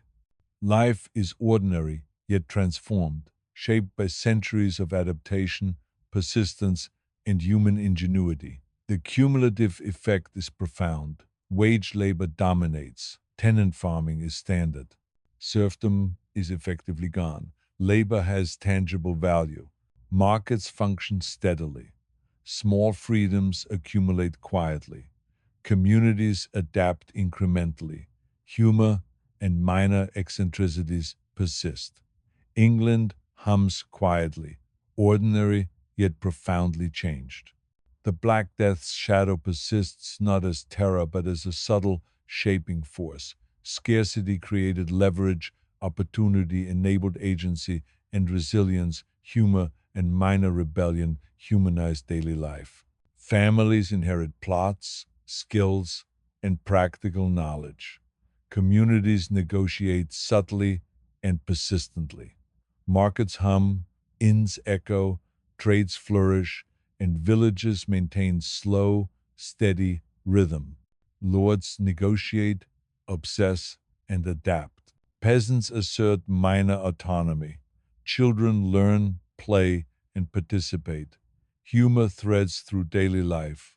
Life continues gently, persistently, and irrevocably transformed.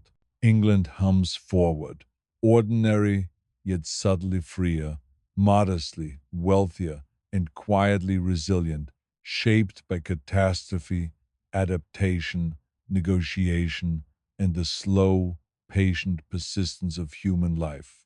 Smoke rises from chimneys, fields stretch toward the horizon, markets quietly buzz, children run barefoot or carrying tools, widows manage plots with efficiency and patience, lords count livestock obsessively or admire their gardens, humor threads subtly through interactions, minor rebellion quietly asserts agency. Daily life is ordinary, gentle, and persistent, but deeply, irrevocably shaped by centuries of subtle human adaptation and quiet negotiation. Post plague England, lingering on the quiet, persistent rhythms that connect villages, shape trade networks, and guide subtle innovation over generations. By now, entire clusters of villages operate in low, steady harmony. Roads, dusty but reliable, link communities. Inns echo with the soft sound of travelers, merchants, and artisans moving goods and knowledge across the countryside. Imagine a small network in Northamptonshire. Villages a few miles apart exchange not just wheat, ale, or wool, but also practical advice. A farmer in one village shares the rotation of oats and barley with a neighbor elsewhere. A weaver mentions a new technique to strengthen thread. A coop builder demonstrates a sturdier design for hen houses. Knowledge circulates quietly, often orally, with minor adjustments and innovations building gradually over decades. In one village, widow Beatrice manages her small plot of land with quiet efficiency. Her eldest son is learning bookkeeping, counting eggs, cheese, and ale sold at the nearby market town. Her daughter tends a small garden and barters herbs and vegetables for wool. They have a modest surplus that allows slightly better clothing, extra ale, or a small household item like a wooden bowl or pot. Across the network, a lord named Sir Lionel inspects his estates. He counts sheep obsessively, records grain inventories multiple times a day, and occasionally walks slowly through ornamental gardens. Villagers joke quietly about these eccentricities. Children imitate him in games, blending humor, play, and practical observation. Markets continue their soft hum. Bakers knead dough for loaves, selling to villagers and occasional travelers. Weavers produce cloth for neighboring communities. Coop builders repair houses for chickens or minor storage sheds. Carpenters quietly build furniture, ladders, and minor implements for farmers. Inns hum softly with conversation, occasional music, and low gossip about tax collectors, wandering traders, or the eccentricities of local lords. Festivals punctuate the slow passage of time. Seasonal celebrations mark planting, harvest, saints' days, and local anniversaries. Fairs bring multiple villages together, offering traders minor luxuries, crafts, and foodstuffs otherwise unavailable. Children watch with wide eyes, learning social norms, trade practices, and subtle negotiation skills. Elders guide proceedings, ensuring tradition persists while allowing modest adaptation. Humor threads through these gatherings. Villagers whisper jokes about wandering pigs, missing chickens, or a lord's obsessive counting. Children mimic chores in games, learning practical skills while laughing softly at absurdities. Minor rebellion persists, quietly asserting autonomy. Pigs roam briefly, geese are hidden, or tools are borrowed for minor purposes. These small acts of agency subtly reshape village life over decades, passing lessons down through generations. Wages remain higher than pre plague norms, reflecting labor scarcity, negotiation, and subtle economic shifts. Families accumulate modest surpluses, gradually improving diets, housing, and clothing. Children learn trades, household management, and negotiation skills from an early age. Yeoman farmers consolidate plots, maintain herds, and participate actively in village decisions. Their modest influence alters social hierarchies subtly, demonstrating the quiet power of land, skill, and negotiation. Lords persist in eccentricities but increasingly adapt. Some obsess over inventories, cultivate ornamental gardens, or hold long, detailed feasts. Others negotiate pragmatically with tenants, recognizing the limits of coercion. Communities thrive in subtle balance. Fields are tilled efficiently, crops harvested carefully, markets stocked with bread, cloth, eggs, tools, and minor crafts. Inns provide spaces for conversation and social cohesion. Families negotiate, manage households, and maintain humor. Children work, play, and observe adult routines. Humor and minor rebellion thread through daily life, maintaining social equilibrium. Trade networks extend further. Knowledge circulates beyond immediate villages. crop rotation techniques, brewing improvements, livestock breeding strategies, minor mechanical innovations, and household management practices. Communities share advice quietly, accumulating practical wisdom over decades. Diets continue improving incrementally. Meat, dairy, bread, and ale more consistently available. Clothing patched but functional, gradually enhanced. Houses reinforced, small expansions added over decades. Life is ordinary but subtly prosperous. Cumulative effects of post plague adaptation are evident everywhere. Wage labor dominates. Tenant farming standardizes. Serfdom nearly extinct. Labor has real value. Markets function efficiently. Small freedoms accumulate. Humor, minor rebellion, and practical ingenuity persist across generations. England hums quietly, ordinary yet deeply transformed. The Black Death's shadow persists subtly, shaping behavior, social structures, and expectations. Scarcity created leverage. Opportunity enabled subtle agency. Humor and minor rebellion humanize daily life. Families inherit plots, skills, and minor wealth. Communities negotiate subtly, persisting in a gentle rhythm. Markets hum, inns echo softly, trades flourish, villages maintain low, persistent hum. Lords negotiate, obsess, adapt.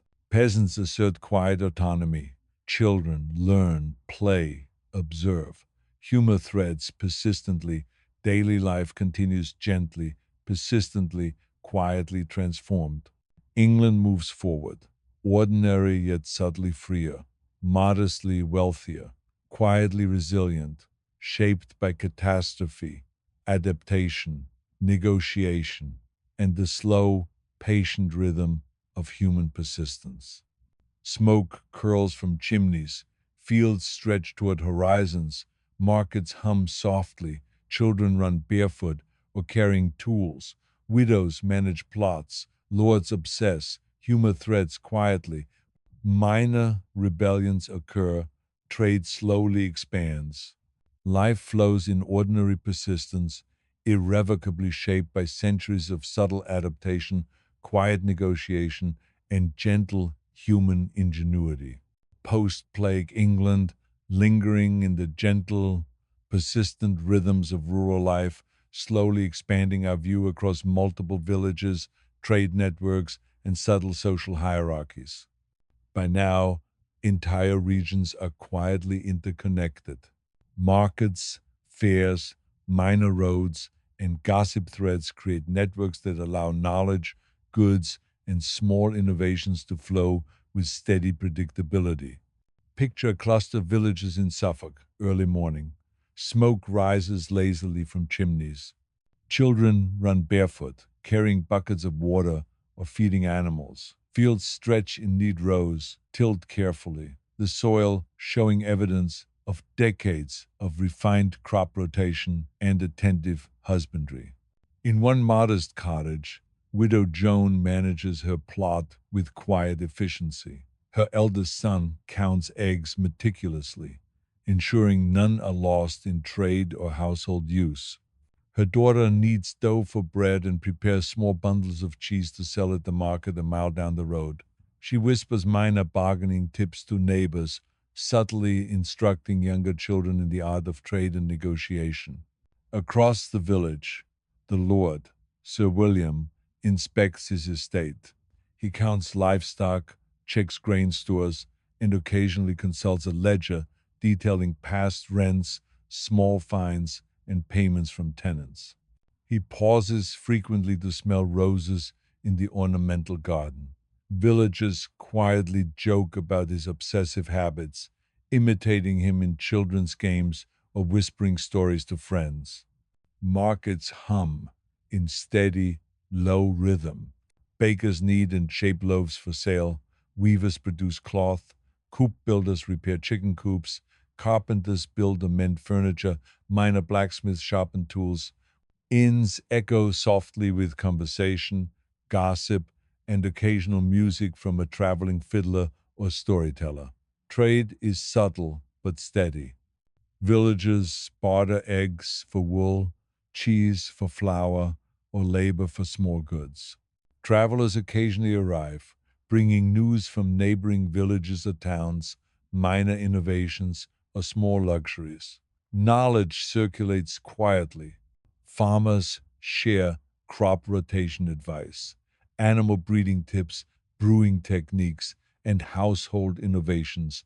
Artisans exchange practical methods and minor designs.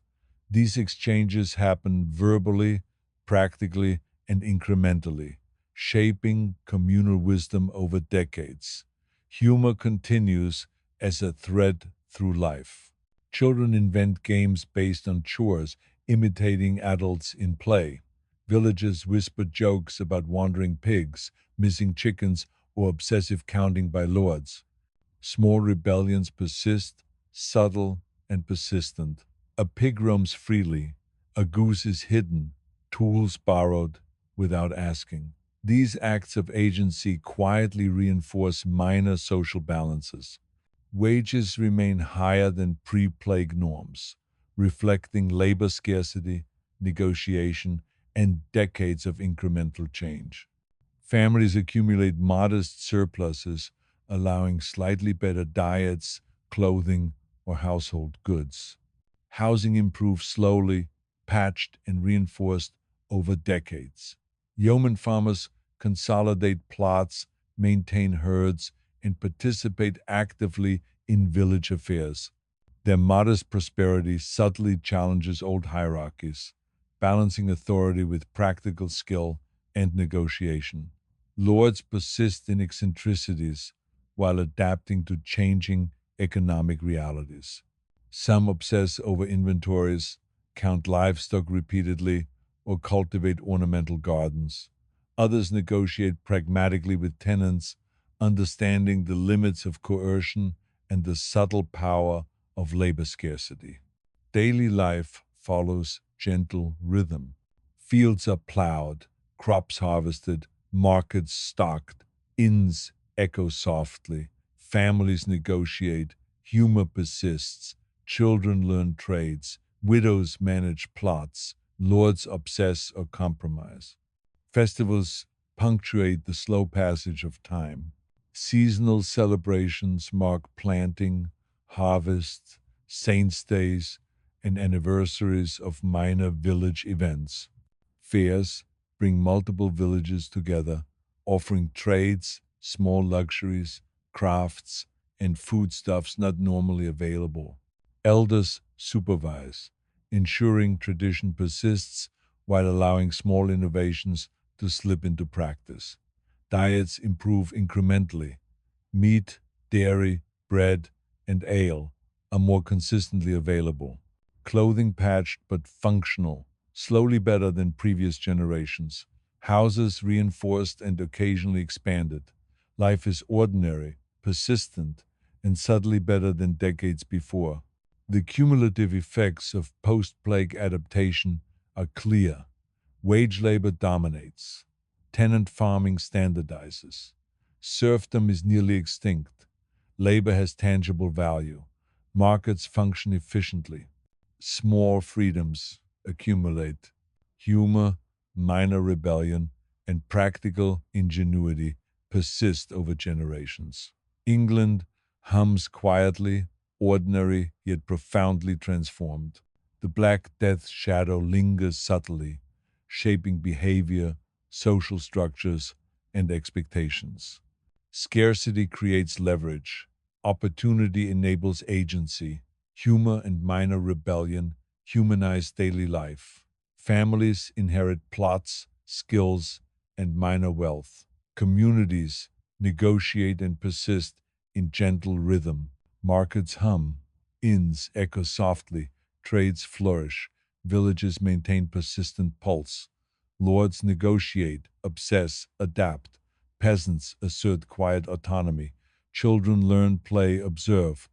Humor threads subtly through life. Daily existence continues gently, persistently, irrevocably transformed. England moves forward, ordinary yet subtly freer, modestly wealthier, quietly resilient, shaped by catastrophe, adaptation, negotiation, and patient human persistence.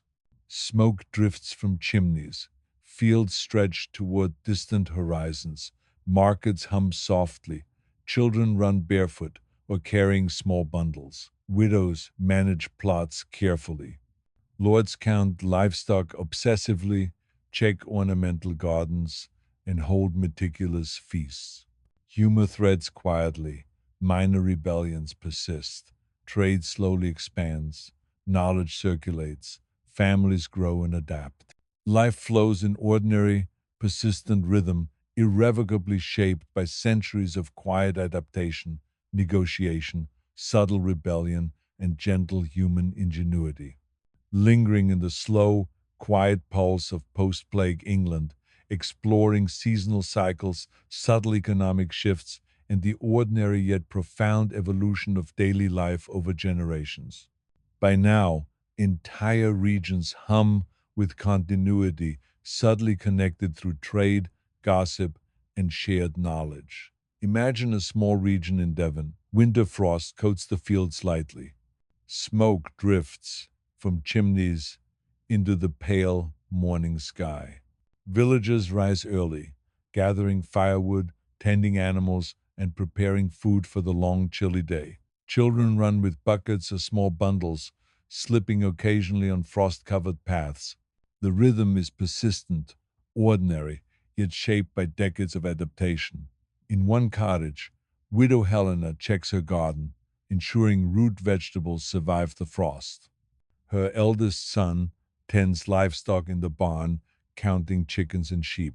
He records small details in a notebook, learning bookkeeping and minor trade negotiation for the market later.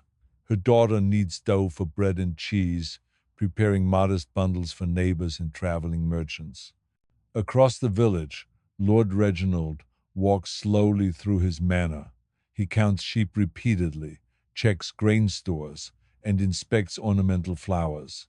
Villagers whisper soft jokes about his obsessive habits, passing them along quietly, while children mimic him in their own games, blending humor, observation, and practical learning. Markets maintain low, steady hum. Bakers knead dough for loaves. Weavers produce cloth. Coop builders repair hen houses. Carpenters quietly build furniture, ladders, or minor tools. Inns echo softly with conversation, gossip, and occasional music from travelers or a fiddler.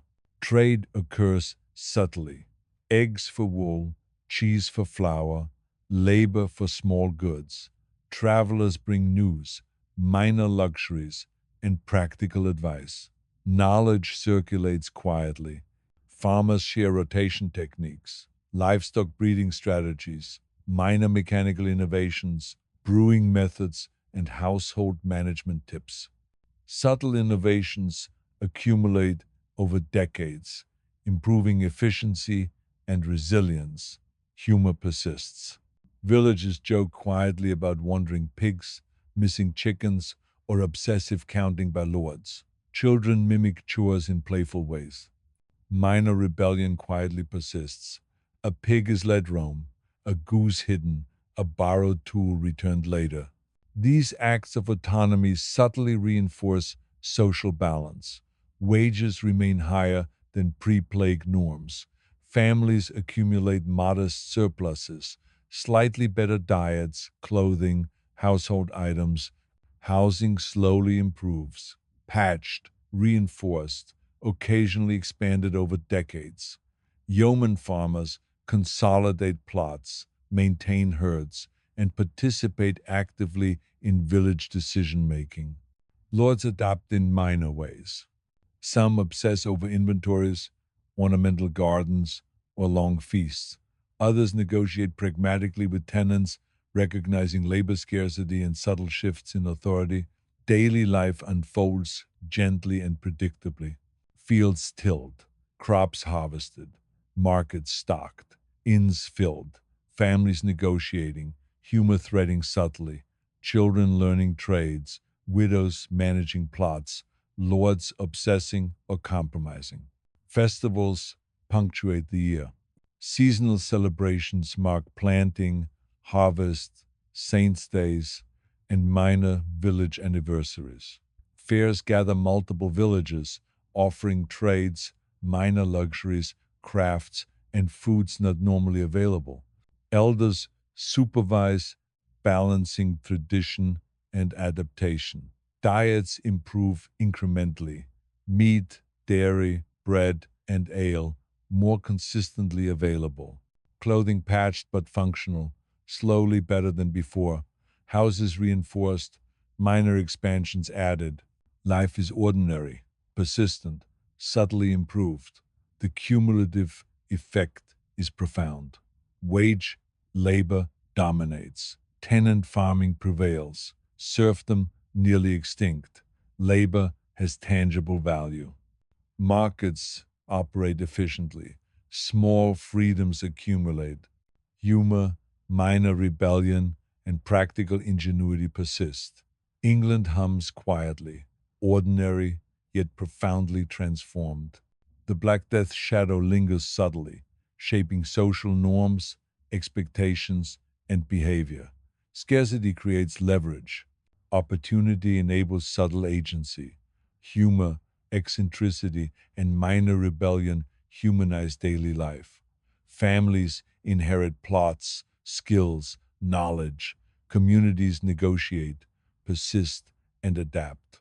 Markets hum, inns echo softly, trades flourish, villages maintain persistent rhythm, lords negotiate, obsess, adapt, peasants assert quiet autonomy, children learn, work, and play, humor threads persistently through daily life, seasonal rhythms, minor festivals, and practical routines shape continuity. Daily existence flows gently, persistently, irrevocably transformed. England moves forward, ordinary yet subtly freer, modestly wealthier, quietly resilient, shaped by catastrophe, adaptation, negotiation, and patient human persistence. Smoke rises from chimneys, fields stretch toward distant horizons, markets hum softly, children run barefoot or carrying tools, widows manage plots, lords obsess or negotiate, humor threads subtly, minor rebellions occur, trade slowly expands, knowledge circulates, families adapt, grow, and persist. Life flows in ordinary persistence, irrevocably shaped by centuries of subtle adaptation, gentle negotiation, minor rebellion, and patient, persistent human ingenuity. Persistent rhythms of post plague England lingering on the long, gentle evolution of villages, families, crafts, and the subtle social negotiations that quietly shape daily life. By now, entire regions hum with slow, steady continuity, connected by minor trade routes, occasional fairs, gossip, and multi generational knowledge. Imagine a cluster of villages in Gloucestershire. Smoke drifts lazily from chimneys. Frosty mornings are common, but villagers move steadily, tending animals, fields, and households. Children run barefoot, carrying water or small bundles, slipping occasionally, learning from the rhythm of work and observing adults with quiet curiosity. In one modest cottage, Widow Matilda manages her small hold with quiet diligence. Her eldest son maintains a flock of sheep, counting carefully, learning minor bookkeeping, and preparing for market sales. Her daughter tends the vegetable garden and barters extra produce or herbs for small crafts, subtly negotiating at the weekly market. Knowledge passes between generations. Children learn to spin wool, mend tools, brew small quantities of ale, and manage minor household accounts. Every task carries centuries of accumulated wisdom from families, neighbors, and previous disasters. Across the village, the lord of the manor, Sir Henry, walks slowly through his estate. He counts livestock multiple times, inspects ornamental flowers, and occasionally observes workers with careful, deliberate scrutiny. Villagers whisper soft jokes about his obsessive habits. Children imitate him in games, blending humor with subtle learning. Markets maintain low, steady hum. Bakers knead dough for loaves, weavers produce cloth, coop builders repair hen houses, carpenters mend furniture or build tools. Inns echo softly with conversation, gossip, and occasional music from a traveling fiddler or storyteller. Trade occurs gradually. Eggs for wool, cheese for flour, labor for small goods. Travelers bring news, minor luxuries, practical advice, or new ideas. Craft specialization becomes increasingly noticeable. Blacksmiths produce iron tools, plows, and nails. Carpenters refine joinery techniques. Weavers experiment with stronger thread. Potters produce durable vessels. Brewers adjust fermentation methods. Every incremental improvement spreads quietly through village networks, shared verbally, practically, and by example. Humor and minor rebellion continue as subtle threads. Children invent games based on chores. Villagers whisper jokes about wandering pigs, missing chickens, or the obsessive counting of lords. Minor rebellion persists. A pig roams briefly. A goose is hidden, a tool borrowed without immediate return. These small acts of agency reinforce subtle social equilibrium. Wages remain higher than pre-plague norms, reflecting labor scarcity and decades of negotiated adaptation. Families accumulate modest surpluses, gradually improving diets, housing, and clothing. Houses are patched, reinforced, and occasionally expanded. Yeoman farmers consolidate plots, maintain herds, and participate actively in village affairs.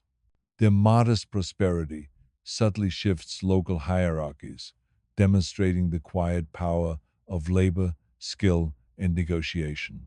Lords continue eccentricities while adapting to economic realities. Some obsess over inventories, count livestock repeatedly, cultivate ornamental gardens, or host elaborate meals. Others negotiate pragmatically with tenants, recognizing limits of coercion. Daily life unfolds gently and predictably. Fields plowed, crops harvested, markets stocked, inns filled, families negotiating, humor threading subtly, children learning trades, widows managing plots, lords obsessing or negotiating. Festivals punctuate the slow passage of time. Seasonal celebrations mark planting, harvest, saints' days, and minor village anniversaries. Fairs gather multiple villages, offering traders minor luxuries, crafts, and foods not otherwise available. Elders supervise subtly, balancing tradition and incremental adaptation. Diets improve gradually. Meat, dairy, bread, ale more consistently available. Clothing patched but functional, slowly better than previous generations. Houses reinforced and occasionally expanded. Life remains ordinary, persistent, and subtly improved. Economic and social innovation accumulates quietly. Tenant farming dominates. Wage labor standardizes. Serfdom nearly extinct. Labor has tangible value. Markets function efficiently. Small freedoms accumulate over decades. Humor, minor rebellion, and ingenuity persist across generations. England hums quietly, ordinary yet profoundly transformed. The Black Death's shadow lingers subtly, shaping behavior, expectations, and social structures. Scarcity creates leverage. Opportunity enables subtle agency. Humor and minor rebellion humanize life. Families inherit plots, skills, wealth, and knowledge. Communities negotiate and persist in gentle rhythm. Markets hum, inns echo softly, trades flourish, villages maintain persistent pulse. Lords negotiate, obsess, adapt. Peasants assert quiet autonomy. Children learn, play, and observe. Humor threads through life persistently. Seasonal rhythms, minor festivals, practical routines, trade networks, craft specialization, subtle innovation, and negotiation shape continuity. Daily existence continues gently, persistently, irrevocably transformed. England moves forward, ordinary yet subtly freer, modestly wealthier, quietly resilient, shaped by catastrophe, adaptation, negotiation, craft, and the patient, persistent rhythm of human life. Smoke drifts from chimneys, fields stretch to distant horizons, markets hum softly, children run barefoot or carrying small tools, widows manage plots, lords obsess or negotiate, humor threads subtly, minor rebellions persist, trade and knowledge slowly expand. Families adapt, grow, and persist. Life flows in ordinary persistence, irrevocably shaped by centuries of subtle adaptation, gentle negotiation, craft specialization, and patient human ingenuity.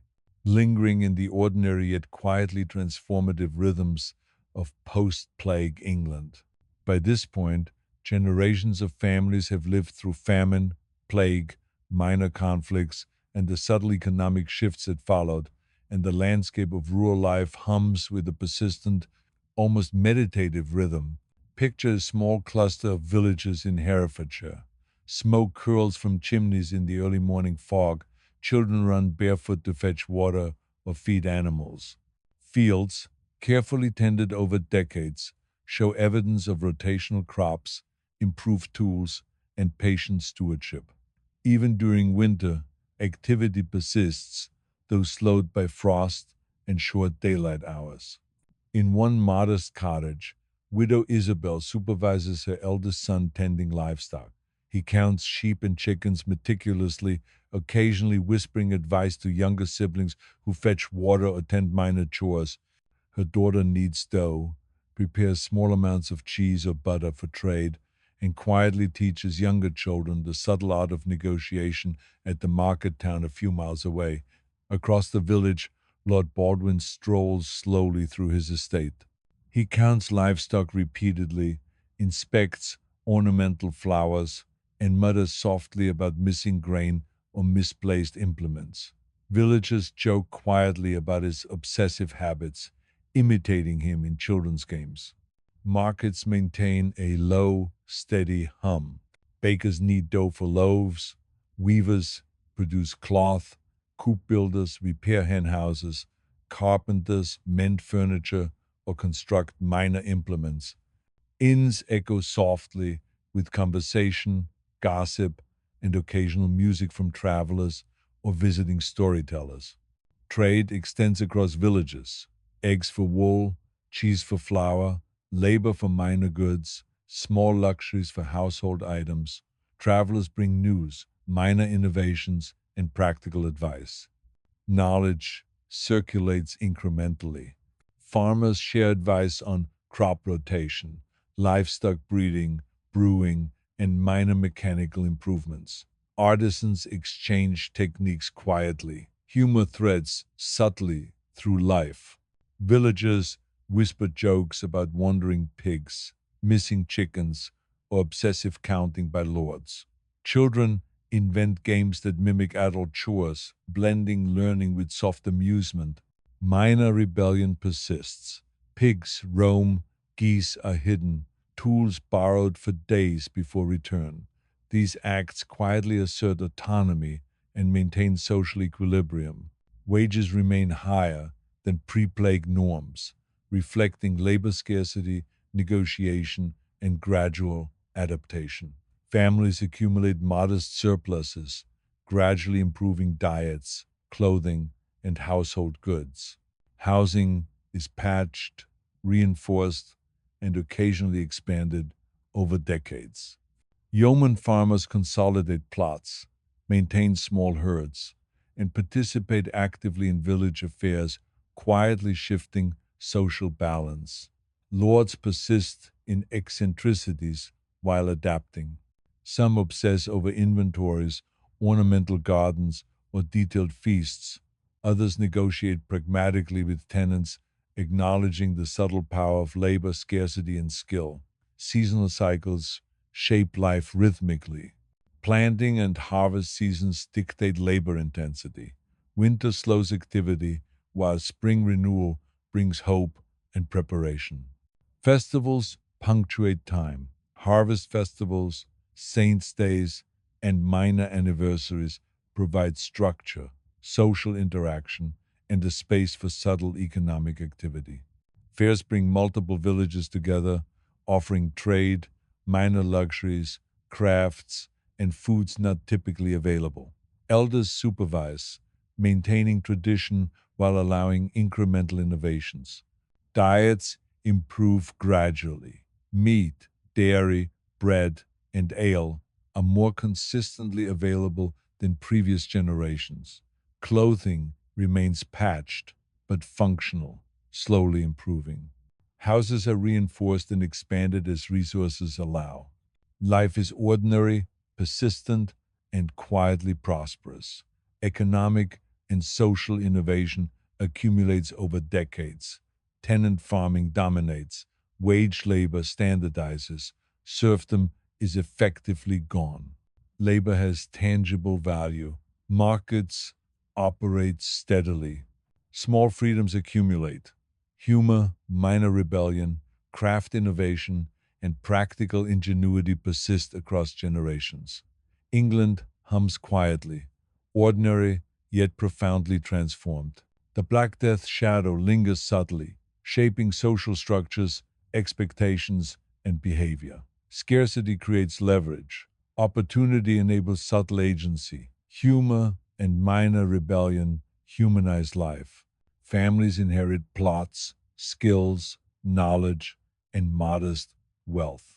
Communities negotiate, persist, and adapt gently. Markets hum, inns echo softly, trades flourish, villages maintain persistent pulse. Lords negotiate, obsess, and adapt. Peasants assert quiet autonomy.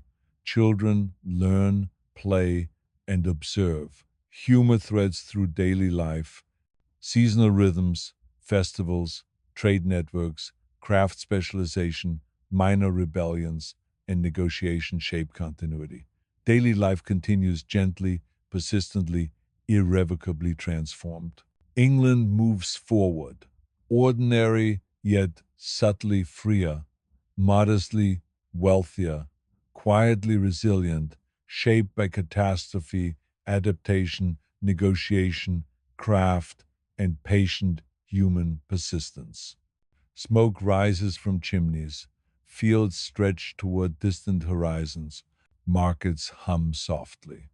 Children run barefoot, carrying small bundles. Widows manage plots with quiet efficiency. Lords count livestock obsessively, adjust ornamental gardens, and hold meticulous feasts. Humor threads subtly, minor rebellions persist, trade slowly expands, knowledge circulates, families grow, adapt, and persist. Life flows in ordinary persistence, irrevocably shaped by centuries of subtle adaptation, gentle negotiation, minor rebellion, and patient, persistent human ingenuity. Persistent rhythms of post plague England, focusing on inheritance, wealth accumulation, and the subtle ways families and communities navigated decades of slow social and economic change. By now, entire villages are shaped not just by daily labor but by patterns passed down through generations. Families quietly accumulate plots of land, livestock, and minor goods, and the careful transfer of these resources subtly transforms village hierarchies over time. Imagine a small village in Worcestershire. Smoke curls from chimneys in the early morning mist. Children run barefoot, carrying water or firewood. Fields are well tended, showing signs of rotational crops, sturdy fences, and patient stewardship. Even during winter, activity continues, slowed but deliberate. In one modest cottage, widow Cecily supervises her eldest son tending the family flock. He counts sheep meticulously and occasionally whispers advice to younger siblings helping with minor chores.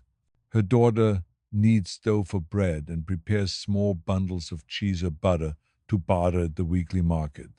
Cecily occasionally accompanies her daughter, quietly instructing her in the subtle art of negotiation, ensuring the family maximizes value from each exchange.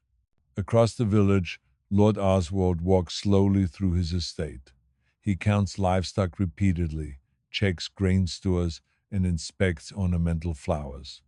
Villagers whisper jokes about his obsessive habits, quietly imitating him in children's games. Markets maintain a low, steady hum. Bakers knead dough for loaves, weavers produce cloth, coop builders repair hen houses, and carpenters construct furniture or minor tools. Inns echo softly with conversation, gossip, and occasional music from visiting travelers or storytellers. Trade extends across village networks: eggs for wool, cheese for flour, labor for small goods. Travelers bring news, minor luxuries, practical advice, or subtle techniques to improve efficiency. Craft specialization continues to emerge. Blacksmiths refine tools, carpenters improve joinery, weavers strengthen thread, potters perfect vessels, and brewers adjust fermentation methods. Knowledge circulates verbally, practically, and incrementally. Humor threads subtly through life. Villagers whisper jokes about wandering pigs, missing chickens, or obsessive counting by lords. Children invent games that mimic adult chores. Minor rebellion quietly persists. Pigs roam, geese are hidden, tools borrowed temporarily. These small acts of agency maintain social equilibrium. Wages remain higher than pre plague norms, reflecting labor scarcity and negotiated adaptation. Families accumulate modest wealth, gradually improving diets, clothing, and housing. Houses are patched, reinforced, and occasionally expanded over decades. Yeoman farmers consolidate plots, maintain herds, and participate actively in village governance. Their modest prosperity shifts local social balance subtly, demonstrating the quiet power of land, skill, and negotiation. Lords persist in eccentricities while adapting. Some obsess over inventories, ornamental gardens, or meticulous feasts. Others negotiate pragmatically with tenants, recognizing the limits of coercion. Seasonal cycles shape life.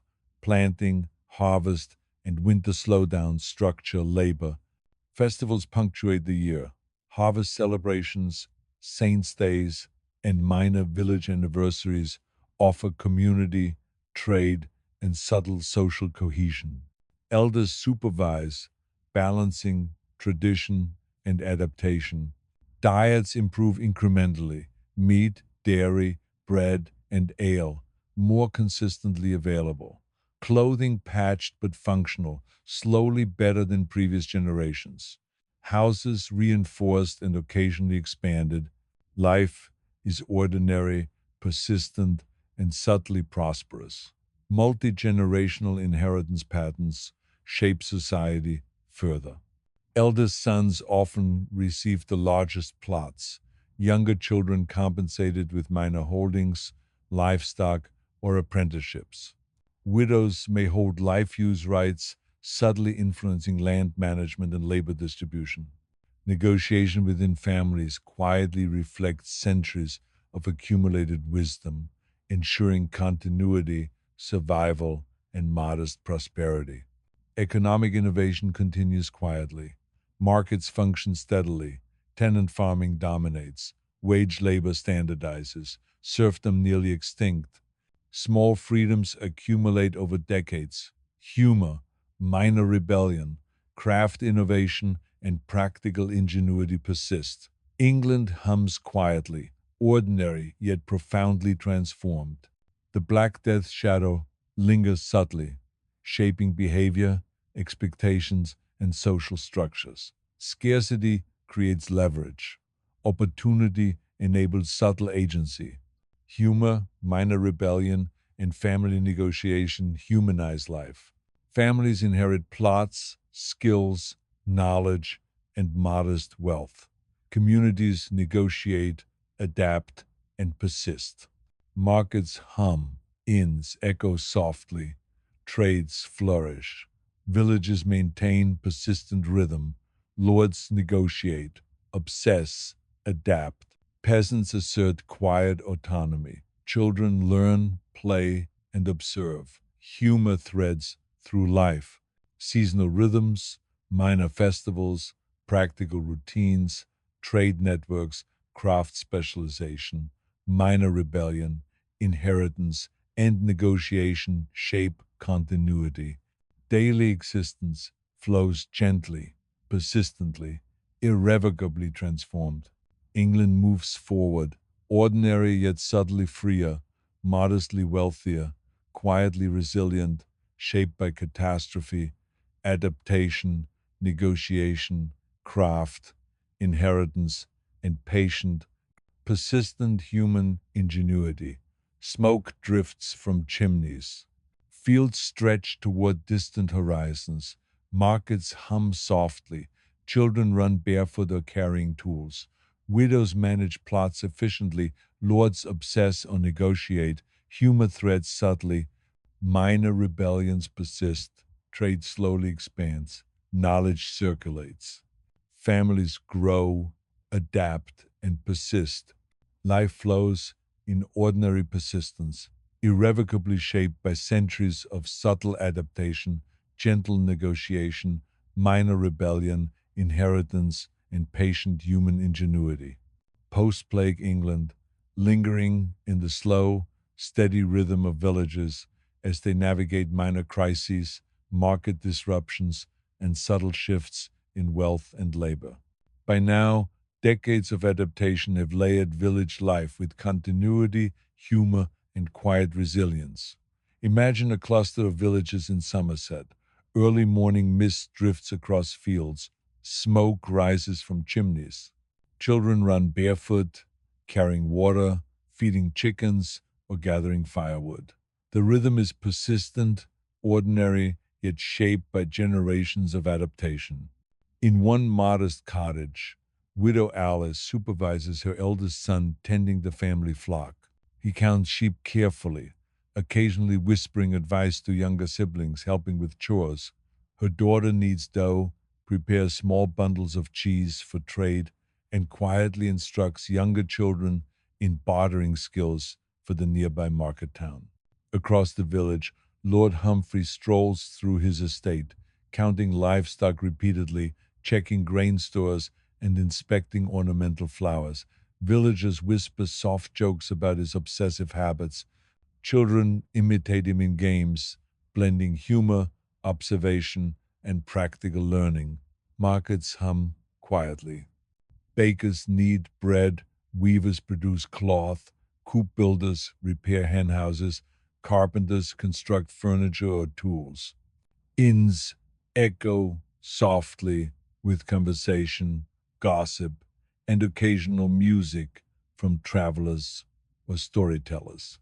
Trade persists across villages: eggs for wool, cheese for flour, labor for minor goods, small luxuries for household items. Travelers carry news, practical advice, minor innovations, or goods otherwise unavailable. Craft specialization continues to develop. Blacksmiths refine plows and tools. Carpenters improve joinery. Weavers strengthen threads. Potters perfect vessels. Brewers adjust fermentation methods. Incremental improvements circulate verbally, practically, and subtly. Humor threads persistently. Villagers whisper jokes about wandering pigs, missing chickens, or obsessive counting by lords. Children invent games, mimicking chores, learning practical skills through play. Minor rebellion quietly persists.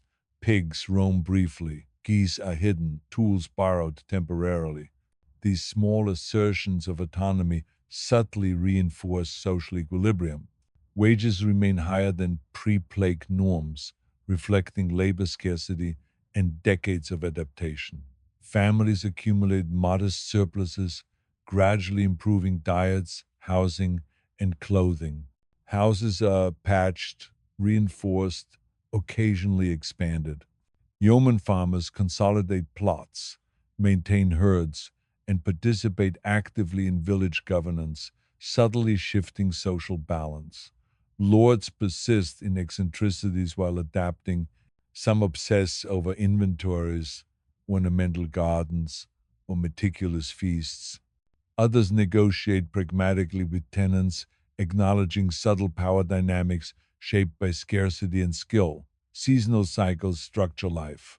Planting, harvest, and winter slowdowns dictate labor intensity. Festivals punctuate the year. Harvest celebrations, saints' days, minor anniversaries, fairs bringing multiple villages together for trade, minor luxuries, crafts, and food. Elders supervise subtly, preserving tradition while allowing incremental adaptations. Diets gradually improve. Meat, dairy, bread, and ale more consistently available. Clothing patched but functional, gradually better than previous generations. Houses reinforced, minor expansions added. Life remains ordinary, persistent, and quietly prosperous. Village crises, flooding, minor crop failures, livestock disease, or harsh winters test communities. Families adapt slowly but steadily, redistributing labor, bartering extra goods, conserving food, borrowing from neighbors, or temporarily adjusting household priorities. These adaptations reinforce resilience. Market fluctuations ripple quietly. Poor harvests affect prices of flour, meat, and ale. Labor may be exchanged instead of cash. Communities negotiate subtly to maintain stability, balancing supply, demand, and social cohesion. Multi-generational inheritance continues to structure life. Eldest sons inherit major plots. Younger children receive minor holdings, livestock, or apprenticeships. Widows may hold life use rights, subtly influencing labor and land allocation. Negotiation within families quietly preserves continuity and modest prosperity. Economic and social innovation accumulates incrementally. Tenant farming dominates. Waged labor standardizes. Serfdom effectively gone. Labor has tangible value. Markets function efficiently. Small freedoms accumulate. Humor, minor rebellion, craft innovation, and practical ingenuity persist across generations. England hums quietly, ordinary yet profoundly transformed. The Black Death's shadow lingers subtly, shaping social norms, expectations, and behavior. Scarcity creates leverage. Opportunity enables subtle agency. Humor, minor rebellion, and careful negotiation humanize life. Families inherit plots, skills, knowledge, and modest wealth. Communities negotiate and persist. Markets hum, inns echo softly, trades flourish, villages maintain persistent pulse. Lords negotiate, obsess, adapt. Peasants assert quiet autonomy. Children learn, play, observe. Humor threads gently through daily life. Seasonal rhythms, festivals, practical routines, trade networks, craft specialization, minor rebellions, crises, and negotiation shape continuity. Daily existence flows gently, persistently, irrevocably transformed. England moves forward, ordinary yet subtly freer, modestly wealthier, quietly resilient, shaped by catastrophe, adaptation, negotiation, craft, inheritance, minor crises, and patient, persistent human ingenuity. Smoke rises from chimneys, fields stretch toward distant horizons, markets hum softly, children run barefoot or carrying tools, widows manage plots, lords obsess or negotiate, humor threads subtly, minor rebellions persist, trade slowly expands, knowledge circulates, families adapt, grow, and persist. Life flows in ordinary persistence, irrevocably shaped by centuries of subtle adaptation, gentle negotiation, minor rebellion, craft, inheritance, crises, and patient human ingenuity. Persistent rhythms of post plague England, focusing now on social stratification, the subtle accumulation of wealth across generations, and the quiet negotiations that define everyday life in villages, hamlets, and small market towns. By now, decades of post plague adaptation have layered the countryside with subtle hierarchies, multi generational families, and intricate trade networks that hum softly but consistently in the background of daily life. Imagine a small village cluster in Gloucestershire. Morning mist lingers over the fields, smoke drifts lazily from chimneys, and children run barefoot along dirt paths carrying buckets of water or firewood.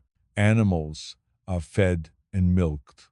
The rhythm of work is persistent, ordinary, and almost meditative. In a modest cottage at the village edge, widow Eleanor supervises her eldest son tending sheep and goats.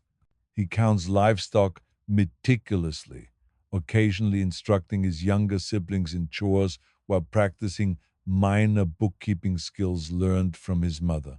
Eleanor's daughter kneads dough for bread, prepares small bundles of cheese or butter for barter, and quietly teaches negotiation techniques to younger children before they accompany her to the weekly market.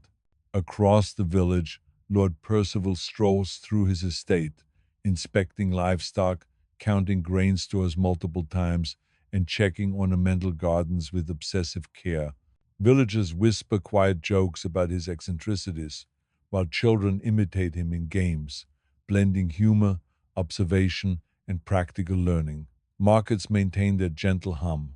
Bakers knead dough for loaves, weavers produce cloth, coop builders repair hen houses, and carpenters craft furniture or minor tools. Inns echo softly with conversation, gossip, and occasional music from travelers or visiting storytellers.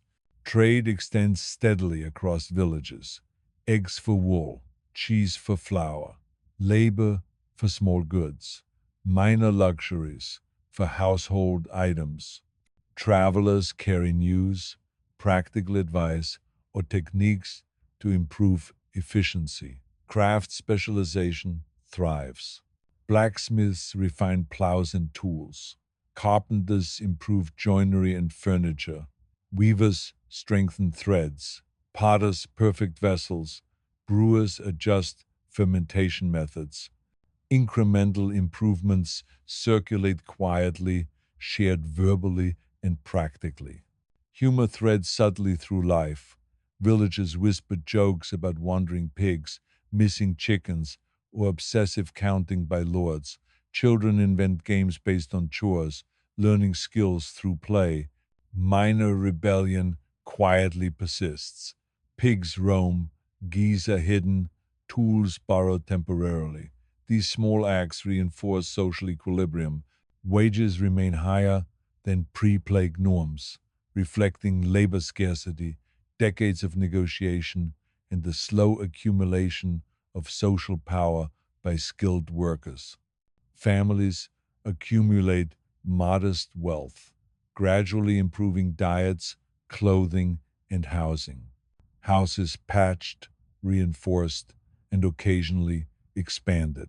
Yeoman farmers consolidate plots, maintain herds, and participate actively in village governance, subtly shifting local hierarchies. Social stratification is subtle but real. Lords continue eccentricities while adapting. Some obsess over inventories, gardens, or elaborate feasts. Others negotiate pragmatically with tenants, acknowledging the limits of coercion and the rising value of labor. Families navigate inheritance carefully. Eldest sons inherit major plots. Younger children receive smaller plots, livestock, or apprenticeships. Widows may hold life use rights, influencing household labor and minor trade decisions. Multi-generational planning ensures continuity, survival, and incremental wealth accumulation. Seasonal cycles shape life rhythmically. Planting, harvest, and winter slowdowns dictate labor intensity. Festivals punctuate the year. Harvest celebrations, saints' days, and village anniversaries provide social cohesion, trade, and subtle economic activity. Fairs bring multiple villages together, offering trade, minor luxuries, crafts, and foods. Elders supervise, balancing tradition with slow adaptation. Diets improve gradually. Meat, dairy, bread, and ale more consistently available. Clothing patched but functional, slowly improving. Houses reinforced. Minor expansions added. Village crises, floods, crop failures, harsh winters, or minor disease outbreaks test communities.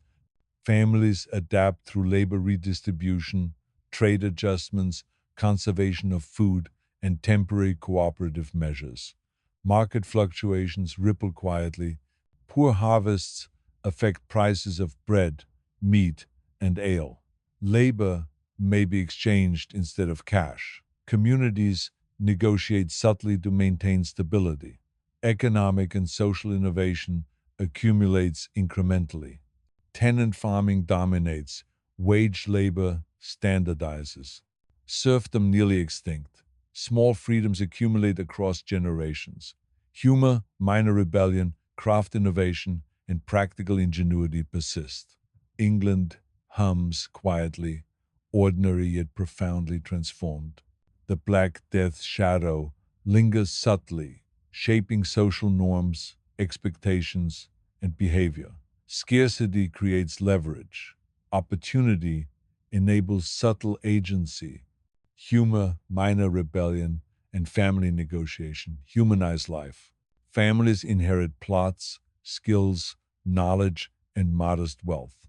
Communities negotiate, adapt, and persist. Markets hum, inns echo softly, trades flourish, villages maintain persistent pulse. Lords negotiate, obsess, adapt. Peasants assert quiet autonomy. Children learn, play, and observe. Humor threads through life. Seasonal rhythms, festivals, trade networks, craft specialization, minor rebellion, inheritance, subtle stratification, and negotiation shape continuity. Daily existence flows gently, persistently, irrevocably transformed. England moves forward, ordinary yet subtly freer, modestly wealthier, quietly resilient, shaped by catastrophe, adaptation, negotiation, craft, inheritance, social stratification, minor crises, and patient, persistent human ingenuity. Smoke drifts from chimneys. Fields stretch toward distant horizons. Markets hum softly. Children run barefoot or carrying small tools. Widows manage plots efficiently. Lords obsess or negotiate. Humor threads subtly. Minor rebellions persist. Trade slowly expands. Knowledge circulates. Families adapt, grow, and persist. Life flows in ordinary persistence, irrevocably shaped by centuries of subtle adaptation, gentle negotiation, minor rebellion, inheritance, social stratification, and patient human ingenuity. Slowly bring a long, meandering journey to its gentle close, lingering on the enduring rhythms, subtle innovations, and quiet legacies of life in England after the Black Death. By the late 14th and early 15th centuries, the countryside is no longer merely recovering, it is quietly transformed. Villages are interwoven into low key regional networks, markets hum with reliable regularity, and families carry forward traditions, knowledge, and incremental prosperity passed down over generations. Imagine a small market town in Wiltshire. Smoke curls lazily from chimneys, inns echo softly with conversation and the occasional fiddler. Merchants from neighboring villages arrive with eggs, cheese, cloth, and minor tools. Farmers quietly negotiate prices, sometimes bartering labor for goods. Widows and daughters manage households with subtle efficiency, teaching younger generations the art of trade and negotiation without fanfare. The towns themselves are modestly prosperous, composed of families who have adapted, survived, and quietly thrived. Villages now form informal alliances with neighboring communities. Farmers share techniques for crop rotation and livestock breeding. Craftsmen exchange knowledge about blacksmithing, weaving, carpentry, and pottery. Brewers refine techniques. Blacksmiths produce stronger, more reliable tools. Potters make durable vessels. Small innovations travel slowly but steadily, carried by travelers, fairs, and the hum of gossip. Humor threads persistently. Children play games imitating adult work.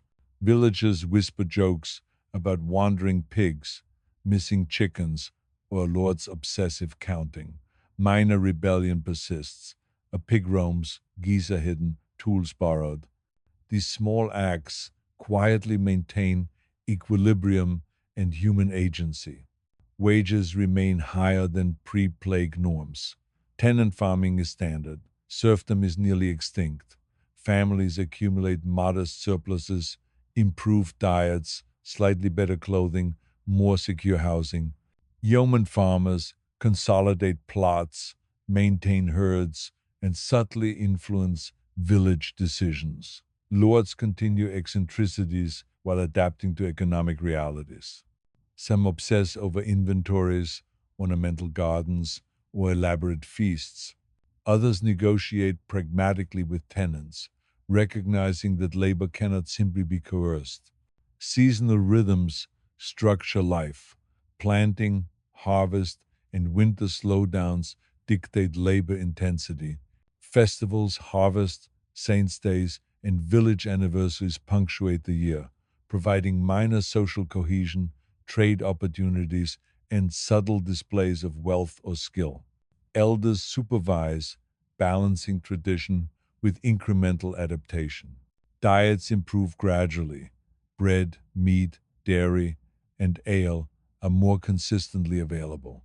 Clothing patched but functional, slowly better than previous generations. Houses reinforced and expanded.